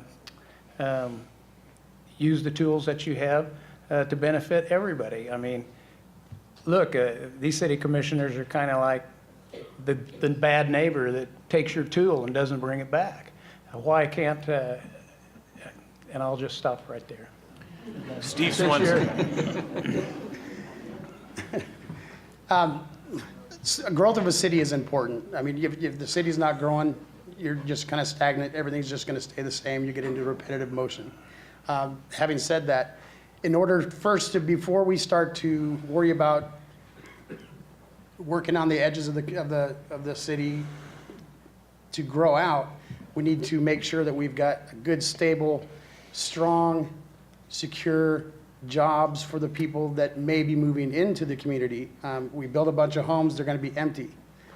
We get some new factories or new technology companies or anything like that in the community that are going to bring more people in. Then's the opportunity to build more property and add on. So you got to get the jobs first, then you can start worrying about growing.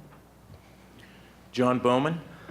Well, I am opposed to the special assessment taxes due to their interference with the free market process, and I believe increasing the cost of the homes to the purchaser. That being said, it is my understanding that most communities in Kansas utilize these special assessments for incentivizing contractors to grow. And so it makes me a little uneasy to say, no, we won't use them, because it makes us a little less competitive potentially for those contractors.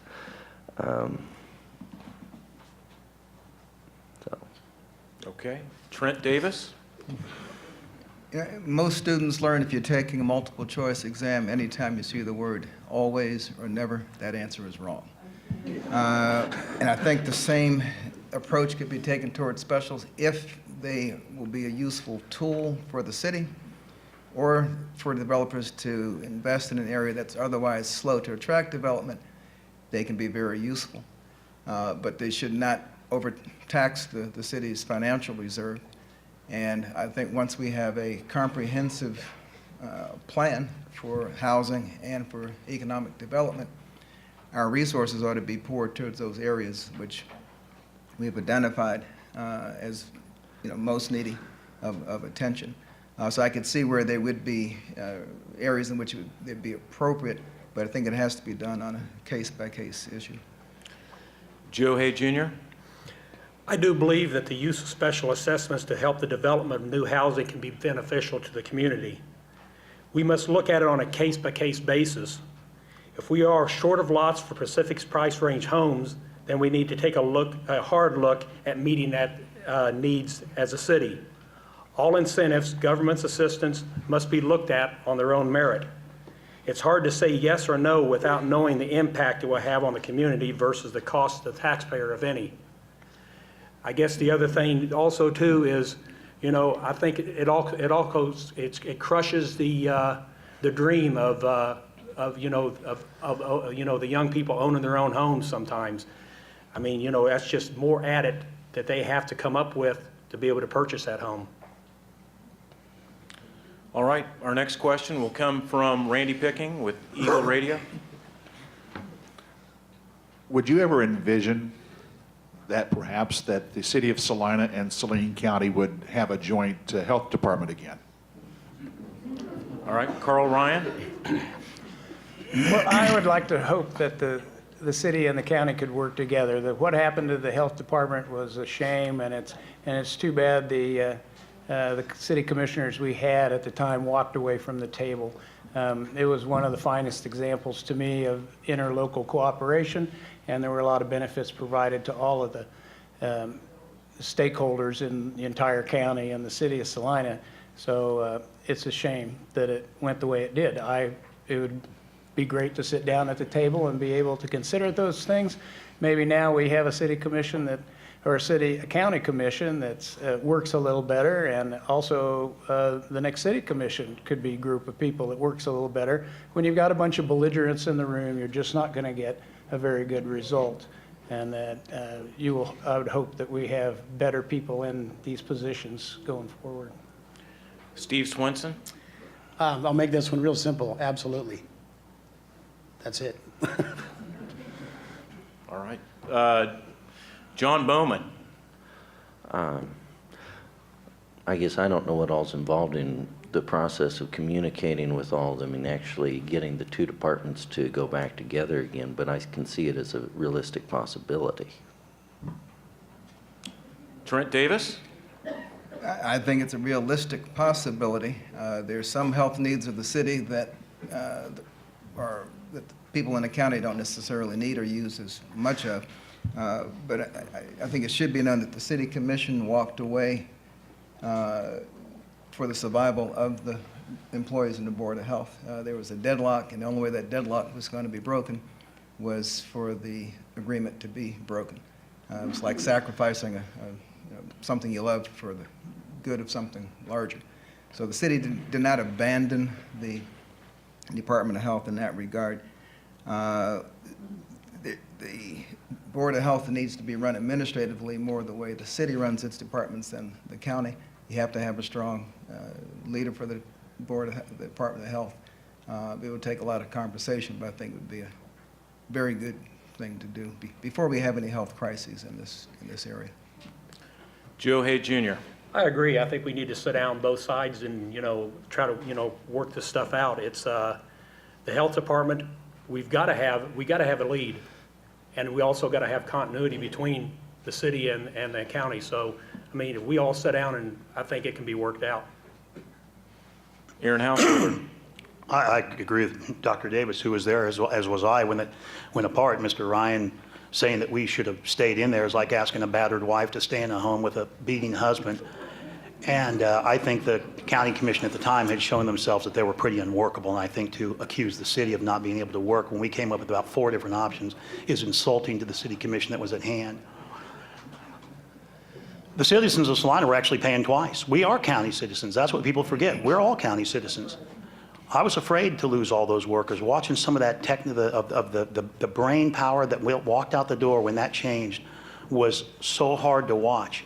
And to just watch what it's even been reduced to, thank gosh, there are still some great people over there, and hopefully we can build it back up. And I'm sure the city has absolutely no problem working with this new county commission to make it the best health department can be, whether it's a joint city-county, but anything we can do to help them, I guarantee you we're on board for that.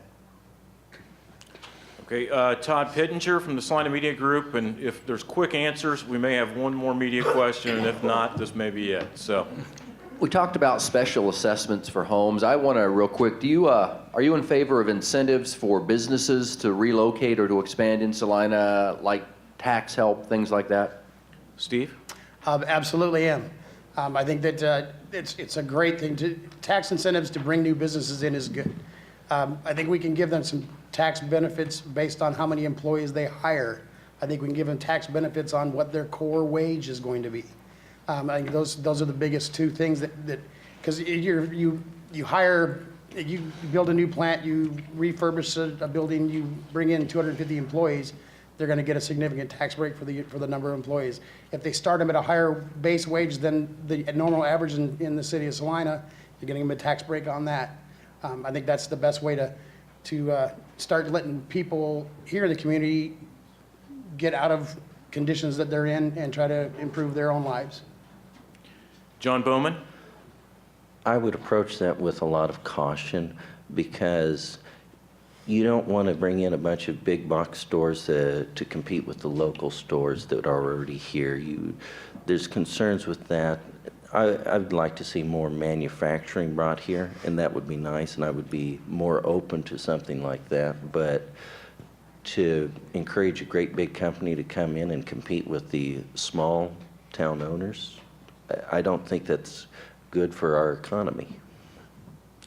Trent Davis. I'm actually surprised at the number of incentives that are available.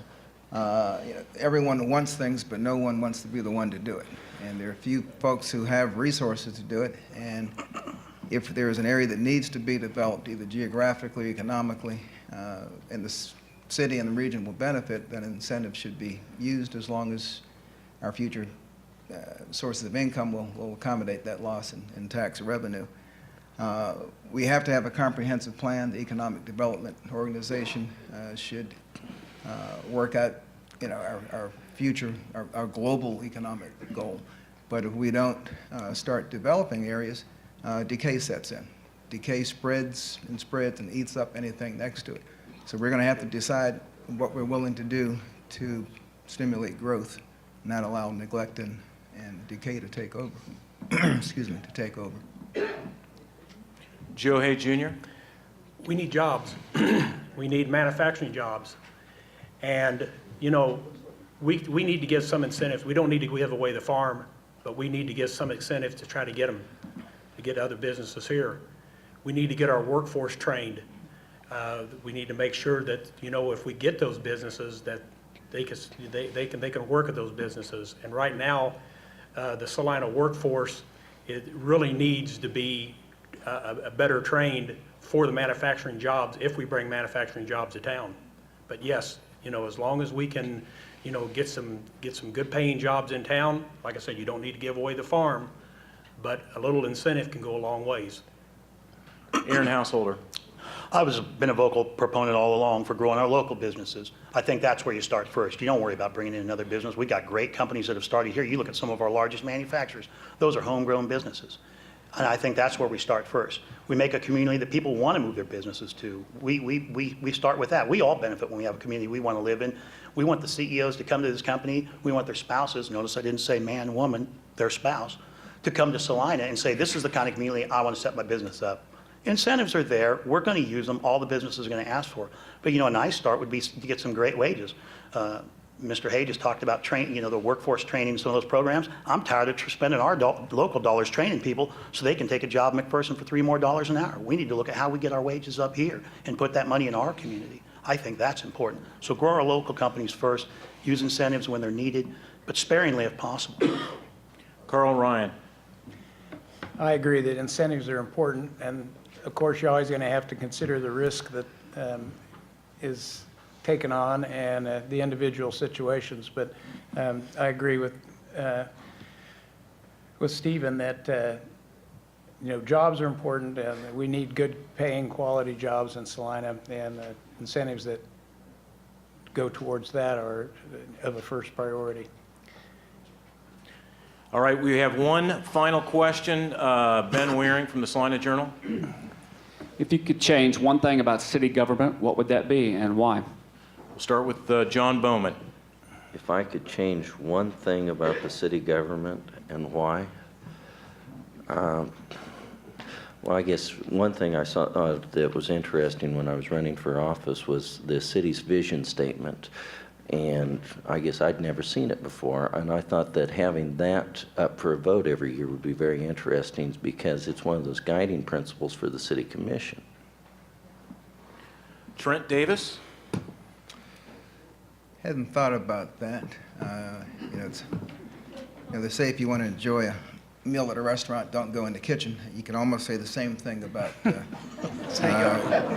government. But having said that, and he's got my vote. This is going to sound kind of crazy, but just like jury duty, I think we ought to make every citizen come to 2 or 3 meetings a year. Yeah. Joe Hay Jr. I just got one. Common sense government. That's what we need to change. Aaron Householder. Well, I haven't been a part of the government for 4 years now and a planning commissioner for 4 years before. It's hard to talk about anything that would need changing. The staff over there is incredible. The city employees are fantastic. It is such an excellent run operation. I owe a lot of that to our city manager out there who does a fantastic job with the troops. I like the form of government we have, the city commissioner, city manager style. I think it works out well. If it were me, we'd have 2 meetings a week because I think there's so much work that we've got to get done, and it just feels like we run out of time. I would spend, as much time as we could work, and I wish it was a full-time. I mean, it is a full-time job, but I wish we were there constantly doing it because there's so much good that can come, and it has happened in the last 4 years. Carl Ryan. Well, I think the image of the city commission is vital, and it has been damaged. There's aesthetics are important, and how you're appeared by the public and by your economic development. The people outside of Salina, you should have the highest level of respect and cooperation amongst your commissioners, and they should be aware that they're being viewed by the entire world. I don't think we have that entirely in our commission, and I think they need to work harder to present Salina well. Stephen Swenson. I kind of agree with Carl. I was going to say that our city manager is doing a really good job. He maps things out. He makes a plan. He gives it to the commission, and the commission then makes these decisions based on the information that he's given. What we need to have a lot more of is some compromising going on. It's like I'm going to stand my ground. I'm going to stand my ground. Oh, I'm going to stand. Somebody's got to give somewhere to make things work right. So if we're all just, if we got a group of people over here and a group of people over here, and nothing's ever going to get accomplished. Maybe I'm asking for too much for government in general there, because it's not just locally, it's statewide and it's US-wide, but we need to get more of that middle of the road stuff going on to actually start getting things done. Okay, and now for Abner Perney. He will moderate the questions from the audience. Abner, take over. Looks like we have questions coming in, and I'll try to get some that have not been covered by the media panel. Thanks for the media panel for your participation tonight and for coverage of the ongoing election process. Okay, first thing up, we've already had a couple of comments relating to economic development, and the city is in the process of organizing a new economic development organization. So the question is, and let's see, this goes first to Trent Davis. Do you support giving a vote to workers or labor on the new economic development organization? Dr. Davis. I'm not sure how that person would be selected. I think there's room at the table. There's several legs of the EDO. The city can set up infrastructure, physical and political, but it can't really run businesses. The city and the county really joined at the hip together, so that you can't have one without the other. Private investment is usually the ends to the means. I mean, we have plans, but somebody's got to have real money to get things going. I don't know, you could have citizens at large on the organization. Coming from the east, where there's more organized labor, that's not as big a presence here, so I'm not sure exactly where that person would come from, but it certainly should be considered. Could you repeat that question, please? Yeah. Oh, okay. In the new economic development organization, here's the way one of the questions was specifically worded. When organizing the proposed economic development organization, should labor have a seat at the table and serve on the board? The other phrase was should there be some way of giving a voice to workers or labor on the new economic. Well, I think everybody, you need to have a voice of everybody. If it's the laborer, if it's just, the taxpayer, anybody. I mean, I do think there needs to be a voice on the board, and that, I think the laborer needs to have a say-so. Mayor Householder. That'd be a really big board if everybody had a voice on the board.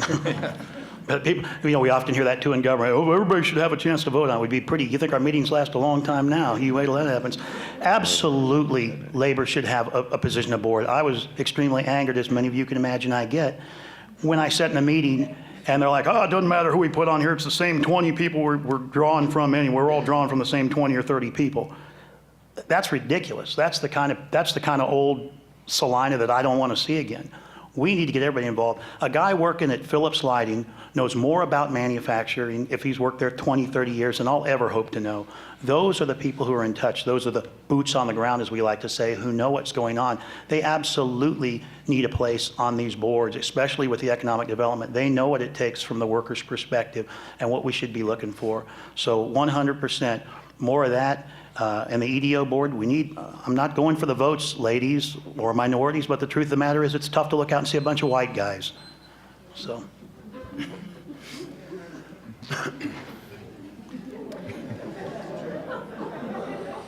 Economic pause for comment. Carl Ryan's up next. Okay. Thank you. Economic development activity, I think, needs the input of the business community, and it needs the ability to operate out of the spotlight. I think it would be fine to have the workers at the table. I'm not sure how that would work, but I think their input could be valuable in the process. Steve Swenson.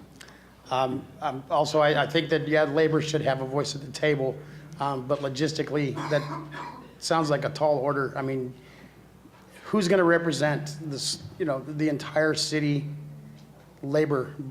I mean, you're going to have one person do that? Is it going to be a group of people? Do the citizens have to vote on who's going to be the voice for the workers? I mean, it's really needs to be looked at pretty hardcore before you can agree on who's going to go there and what's going to be happening once they get there.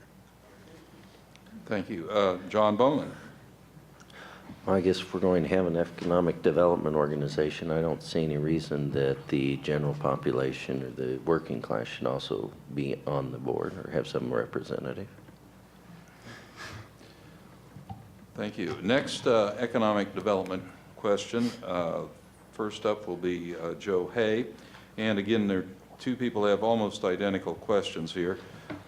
When providing economic development incentives, would you support making those incentives conditional on the company paying a certain wage or providing certain basic benefits like paid sick leave as a condition of receiving incentives? That's tough. I think, you can make a condition on, I think it's hard to make it on a wage. I think it can make it on a condition of the number of people you hire, but trying to make it on on telling somebody how much they can pay somebody if they're coming in to do that, to start a new business. They've already probably done a study to see what the wage base is in Salina. So, I mean, I just don't think you can just say, you have to pay them this much money. Aaron Householder. I don't think it's tough at all. I say you want our incentives, you want to move to our community, you're going to pay our people. We don't need more free and reduced lunch jobs in this town. We need companies who are committed to this town. We're not just bringing people in here to rob the good of this community and take their money out of town. We're going to tie that to wages. We want you to pay our employees what they deserve to live in this community. Carl Ryan. Well, fortunately, most of those jobs that were in the building trades do pay a better wage. I don't think it's fair to hamstring the business community involved in those trades unless you can keep the playing field level for everybody that participates. And I don't know how that you could guarantee that. John Bowen. Oops, I skipped this, Steve Swenson. I'm Okay, sorry. It's all right, I'm a forgettable guy. It's all No, right. I checked you off on my list as I was supposed to be saying your name. I'm sorry. And then We should never put a condition to a business for things like that. I mean, that's, it's not the city's job to tell a business how to run their business. Now, if a business chooses to pay a higher wage, things are going to happen. They're going to get more applications. They're going to be able to choose through their employee pool because they have more applications. They're going to be able to spend more time interviewing and getting a quality employee because they have more applications. And the reason they're getting the more applications is because they chose to pay a higher wage. If we tell the community that their business that this is the wage they have to pay, what kind of employee are they going to get? They're going to get the same employees that are getting now. This might seem a bit odd. Can you repeat the question again? I'm not sure that the candidates are hearing the question correctly. Okay. When providing incentives. Could you repeat that part? To attract new businesses to Salina, would you support asking for higher wages and better benefits as a condition of the incentive? The incentives part, you said? Yeah. Okay. We didn't say what kind of incentives. No, you're saying what we're requirements. Okay. Yeah, when providing economic, yeah. The other version of the question was, when providing economic development incentives, would you support making these incentives additional? Okay, I thought that's what you said. Conditional on the company paying a certain wage and providing basic benefits like paid sick leave. Okay. So both of them are saying, would you tie the incentive to better wages and better and guaranteed benefits? Okay, thank you. And whose turn is it now? John Bowman. Yes. Good luck. Sorry, John. Well, It's your turn. I guess I would be very cautious about those economic development incentives, and especially when you start tying all those strings to it, that sounds an awful lot like socialism to me. And socialism leads to bankruptcy for everybody. Trent Davis. This is one of those questions you wake up the next morning and say, boy, I should have answered it a little differently. But, some things you do overtly, some things you make people read between the lines. And I would think the value of any incentive, should be commensurate with the value to the community. These are public dollars that make up this incentive. Wages and benefits, and numbers of jobs are silent factors that go into determining the value of that business to the community and if it's deserving of an incentive. So it doesn't necessarily have to be spoken out loud, but it can certainly be a factor in the overall assessment. Okay. Thank you for that round. Aaron Householder will be first on this question. McPherson appears to be growing the manufacturing base of their community. What are you as commissioner able to do to promote jobs for Salina by attracting more employers to town? Why hasn't Salina been able to attract big companies to town, not just food establishments?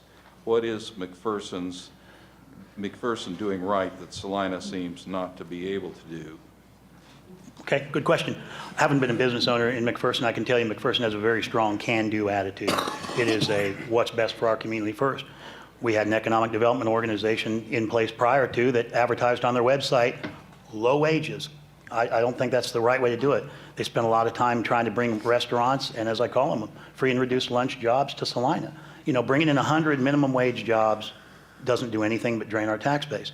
I've always said nice, slow, steady growth with our local manufacturers, and I still stand by that. I think we talked about the incentives before. We look at that creatively, but we look at making Salina the kind of community that a business wants to locate to. Currently, McPherson is one of those communities. They also have a locally, municipally owned electric and power company. That probably helps to some degree. And there's a synergy of plastics and things like that, like-minded industries, and that's always going to help market clustering. And we could look at some of that with the UAV programs here. Carl Ryan. Well, I'm not familiar with McPherson or the basket of tools that Salina has to work with. I know that from the business owners I know over in McPherson that they do have a can-do attitude over there, and that the manufacturing folks do work together to help promote the entire city. So you've got a good business culture there working to aid the community. Maybe we need to refocus ourselves, our own economic development efforts, and help our own businesses to collaborate and make this a priority for Salina. Beyond that, I don't have enough background to comment about how we could benefit that. Stephen R. Swenson. I don't know what McPherson's doing. I don't visit McPherson that often. I do know that they did just recently, last year, close a plant. But having said that, when we were talking about earlier about the incentives, I mean, obviously we have a lot of incentives for business to move into the community. Doesn't sound like they're working that great. Maybe we need to do, like I was saying before, make it based on the amount of employees that they hire, make it based on the wage that they pay, what that tax incentive is going to be. John Bowman. Well, I guess I don't know what all would necessarily be involved in the process, but I think one place we could start is looking at the building and zoning codes. I know when Dick's came in here a while back, we had to change the code for them so that they could have a taller facade at the front. And I don't know what kind of issues that we're having, whether that has become a prohibitively costly codes. And so I think that's something that we need to look at and temper that with safety, but we also need to encourage people to build here. Trent Davis. Well, I would say it might be a good idea to talk to McPherson, but if they really have something good down there, they're not going to share it with us. So that probably won't work. I've been a business owner, hiring a few employees, and have been an employee. Business owners don't like paying expenses like salaries and benefits and stuff. Employees like getting them. So somewhere along the line, you got to decide which is going to grow your community more. I've had a lot of patients actually tell me, why is Salina so hard to get new businesses? And you're almost just so hard to crack. And I said, well, I really don't know. It might be that some of our businesses would rather be a big fish in a small pond than be the same size fish in a bigger pond and actually have larger revenues. I think it's an answer that the business community here is going to have to sit down and answer itself before we can put out a unified front to attract business from the outside. Joe Hay. I'm like Carl. I really do not have the background, or I really don't know why McPherson is, prospering. I do take offense, though, when we talk about the low-paying jobs that we're talking about in town. It doesn't make any difference what job. It's a job, and we ought to be thankful we have jobs. If it's Rib Crib, if it's Buffalo Wild Wings, no matter what it is, it's still a job. And there's people out there that are doing those jobs. I mean, it's we ought to thank God we have those jobs. I mean, if we didn't have those, we really would be in trouble. Next question. The city has various advisory boards that make recommendations to the city commission. Occasionally, the city commission has taken different positions than those recommended by the advisory board. What would you use as a basis for voting against an advisory board recommendation? Starting with Carl Ryan. As a basis for voting against? Well, I take the work of the commissions and advisory groups that recommend to the city commission very seriously. Those people serve in good faith, and they spend a great deal of time studying the issues, and they're like-minded people. I think they're just as intelligent as the city commissioners are. And when they put a great deal of study and effort into a subject, then I feel that should be regarded. There are very few of the city commissioners that are experts on anything. So I would take their advice very seriously, but elected people also the elected officials also have to take in the context of what the greater community's viewpoint is. We are the elected ones and they are the advised ones. So our perspective is a little larger than the committees that bring up the question. So that has to be an aspect of the review. Time. Okay, Stephen Swenson. Hey, you remember that time. All right. He's getting to know you. Yeah, an advisory board is just that. It's an advisory board. They're there to make suggestions. It's the city commission's job to take those suggestions and weigh the pros and cons and decide whether the cons outweigh, do the pros outweigh the cons or vice versa. So to vote against something, you'd have to look at whatever the suggestion was or whatever they, decide amongst in a group, pros, cons, and then make the decision based on that. John Bowman. Well, I guess I would have to agree with Stephen Swenson that it's an advisory board. Now, I'm not certain what advisory boards they're referring to offhand, but again, I'm beholden to the people electing me more so than I am to the advisory board. Trent Davis. I guess the basic reason for maybe disagreeing with some of the advisory board suggestions would be if it just doesn't make common sense with regard to running the city as a whole. The commission's the interface between our citizens, city administration, city workers, budget, city ordinances. That's the one group where all of these components interact.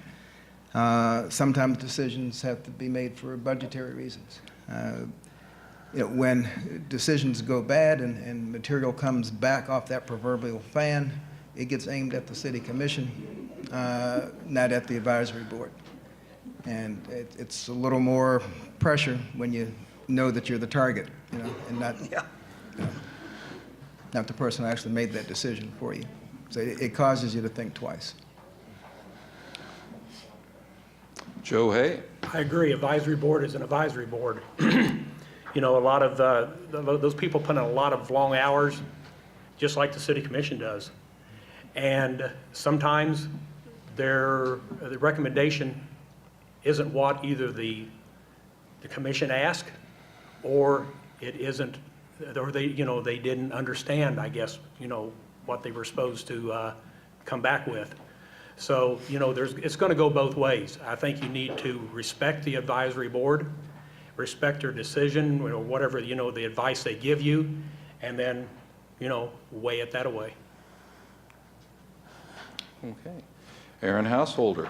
Well, I'll use this as a free advertisement. We definitely appreciate all the boards, and we encourage you to sign up for any of them. If you haven't been involved, it's a great way to get into city government. 9 times out of 10, we do generally listen to what the advisory boards do. There's been a couple of times, I know in the last year or two, that we've overturned some planning commission decisions, but those have been decisions that the planning commission actually went against city staff suggestions. So there's an example on a rezoning thing. We always fall back to the comprehensive plan. Is it what the citizens of Salina voted on way back when they put that comprehensive plan in place? So we're always going to fall back to that. So if something came and was against that, we would likely overrule it. But 9 times out of 10, it's not an issue. The boards are informed very well, and they bring us good information.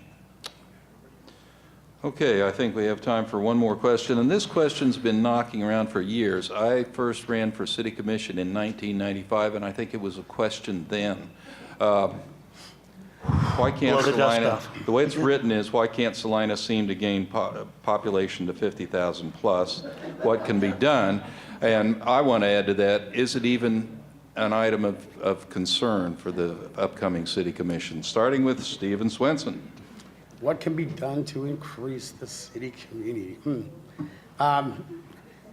Back to what I was saying before, if we can figure out a way to get some more large manufacturing or large technology companies to move here, they're not only going to bring some of their employees here, but that's going to allow people from our surrounding communities to want to move here to work for that company. That's going to help build the base and bring, you know, our population growth up. I don't know at this point that it's really a big concern whether or not we have enough of a, you know, if the city is big enough or if it needs to grow. I mean, obviously we do need to grow at some point, but small growth versus, if we grow too fast, things are going to start happening. You're going to have problems. So you want to do it at a nice, slow, level pace. John Bowman. I guess I don't know why the city of Salina hasn't grown, but if we were to accomplish those other goals about the economic development that have been asked about previously tonight, that would necessarily lend towards this community growing. And so I think that's the place to start. But that being said, I'm really not certain that it's under the purview of the commission to have the goal of growing the community as much as it is maintaining the infrastructure and other needs of the community. Thank you. Trent Davis. The 50,000 does seem to be elusive for some reason. You know, in my 15 years here, it's been my perception that while the total number of people here has not changed, the socioeconomic makeup of the people here has changed. And I think we have less disposable income, and we have less ability to expand the tax base with the people we have. I think we need to you know, get whatever number of new jobs we can muster, but jobs that will, you know, afford people to buy homes and invest in the community. The number will grow, but I think it's the quality of the number that we need to be more focused on. Joe Hay. You know, I think it all goes back, build it and they will come. You know, I really don't think it's going to be it's a big deal right now about the population of Salina. We get the jobs, we get the building and stuff going, and we're going to gain that population. So we just need to, we need to focus on a lot of other things in trying to grow the population of Salina. Aaron Householder. The magic myth that there's 50,000 people is if we get a special check from the government when we reach that point. You know, it's funny. I've discussed this issue before. I'd rather be 40,000 well-paid, well-educated people in a strong, thriving community than 50,000 people who are just happy to have a job. I want us to be a strong community. We've got to think about other things. It's 360 degrees, folks. It's not just one issue. We've got a great desert that's moving its way east. We've got to think about water. We've got to think about our own sustainability as we go forward. It's not just the economy, it's in business. There are natural resources at stake too. But again, 40,000 well-educated people. I'm fine if we shrink, provided we're hard-driving, hard-working people and making this community better. Carl Ryan. Yeah, I don't see any magic in 50,000. As long as we're healthy, happy, and well-adjusted, we can grow the community from the inside. And yeah, we're hardworking people, and we love our families. That's good enough for me. Okay. I think it's time to wrap things up. All right. We're in the home stretch here. We've got closing remarks, and I think we are back to John Bowman. How'd that work out? So you got to open and close first. Yeah. Here we go, John Bowman. I guess I'd like to thank all of you for coming out tonight and supporting the forum and the city, the City Chamber of Commerce and the League of Women Voters. I appreciate the time and the effort that went into putting this on, and thank you for that. I hope that this does increase the voter turnout. It's been borderline abysmal here in years past for these types of elections. And I guess please get the word out. Encourage the people to come out and vote. And in conclusion, I guess I would like you to think about going back home tonight, looking in your Bibles and looking at Judges chapter 9, verses 7 through 21. It's a parable about how to pick your leaders. And I would strongly encourage all of you to think about that tonight. Thank you. Trent Davis. I do want to thank the Chamber and the League of Women Voters for the opportunity to speak tonight. I'm in the unique position of being an appointed commissioner since August, so it has given me a chance to actually see how the commission runs. I think my skill set of listening, researching, reasoning, and discussing fits very well for what this city commission needs to move the city forward. We are blessed. You don't really know how well we are blessed to have Jason and the department heads that we have in the city. The briefs that they prepare are just superb. It's very easy to work with the staff that we have here. So if we bring common sense, the job is actually quite easy. I'd like to keep this place so enticing that my kids will decide that they want to come back here and live. I don't want our older folks to have to move away when they retire, and I want our younger folks to look forward to moving back. Joe Hay Jr. I'd like to thank the League of Women Voters, the Chamber, the news media. Given the chance, we can make a difference in Salina. The city has so much to give in rich history and its people who have given so much to make this city what it is today. On April 7th, I hope you see my vision for Salina, because one vote is all we need to make, and we can make this happen. Please vote for me on April the 7th. I would like to be your city commissioner. And hold on, I think I skipped Randy Hardy since his chair was not there. Sure. Yeah. So I apologize to Randy. Sorry, Randy. Sorry, Randy. Yeah. So Gary Denning, once again, is going to read a statement from Randy. During my 2 years on the City Commission, I worked behind the scenes with Commissioner Blanchard to ensure that a grocery store would be open on East Iron Avenue. I championed the liquor sales on Sunday resolution, the sidewalk dining downtown with alcohol resolution, and I first proposed the idea of expanding our county commission from 3 to 5 members, which later became the successful Drive for 5 campaign. If reelected, I would step up our street repair program. I would work to bring quality and premier jobs to Salina, and I want to attract and retain young people in Salina. I appreciate the opportunity I have had to represent the residents of the city of Salina. I'm looking forward to continuing my work as a commissioner if reelected in April. I would appreciate your vote for the city commission. Thank you. Okay, Aaron Householder. Again, I appreciate the Chamber of Commerce and League of Women Voters for putting on such a quality program that they do every time. But I really want to thank all of you for coming out. It's important to see this grow every time there's an election and see more people get involved.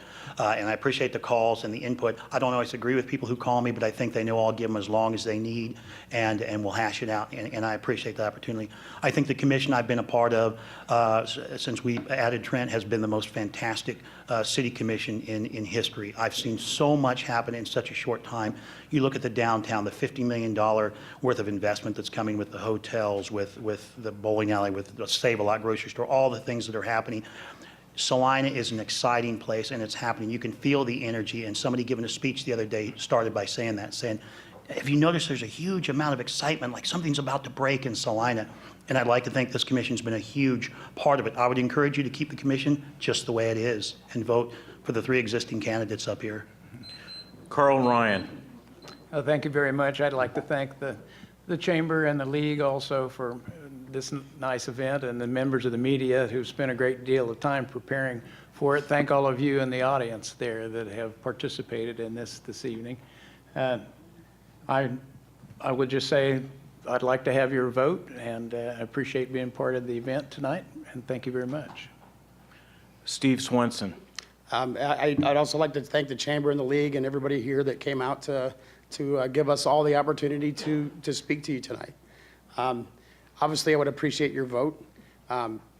Even if I weren't to get your vote, I would hope that at least, and everybody on the board that's sitting up here today, listen to everything that everybody said, and took those to heart. If they feel that position, they think about what we discussed tonight and take those ideas and try to implement them when they get back to the commission. Thank you. All right. Well, on behalf of the Salina Area Chamber of Commerce and on behalf of the League of Women Voters, we would like to thank the candidates for coming out tonight. We appreciate your time, and we appreciate your sharing your views and comments. Thank you to the media. Thank you to all of you who have joined us here tonight. And don't forget to vote on April 7th. And March 18th. And early voting begins on March 18th. Vote early and only vote once. Okay, but thank you.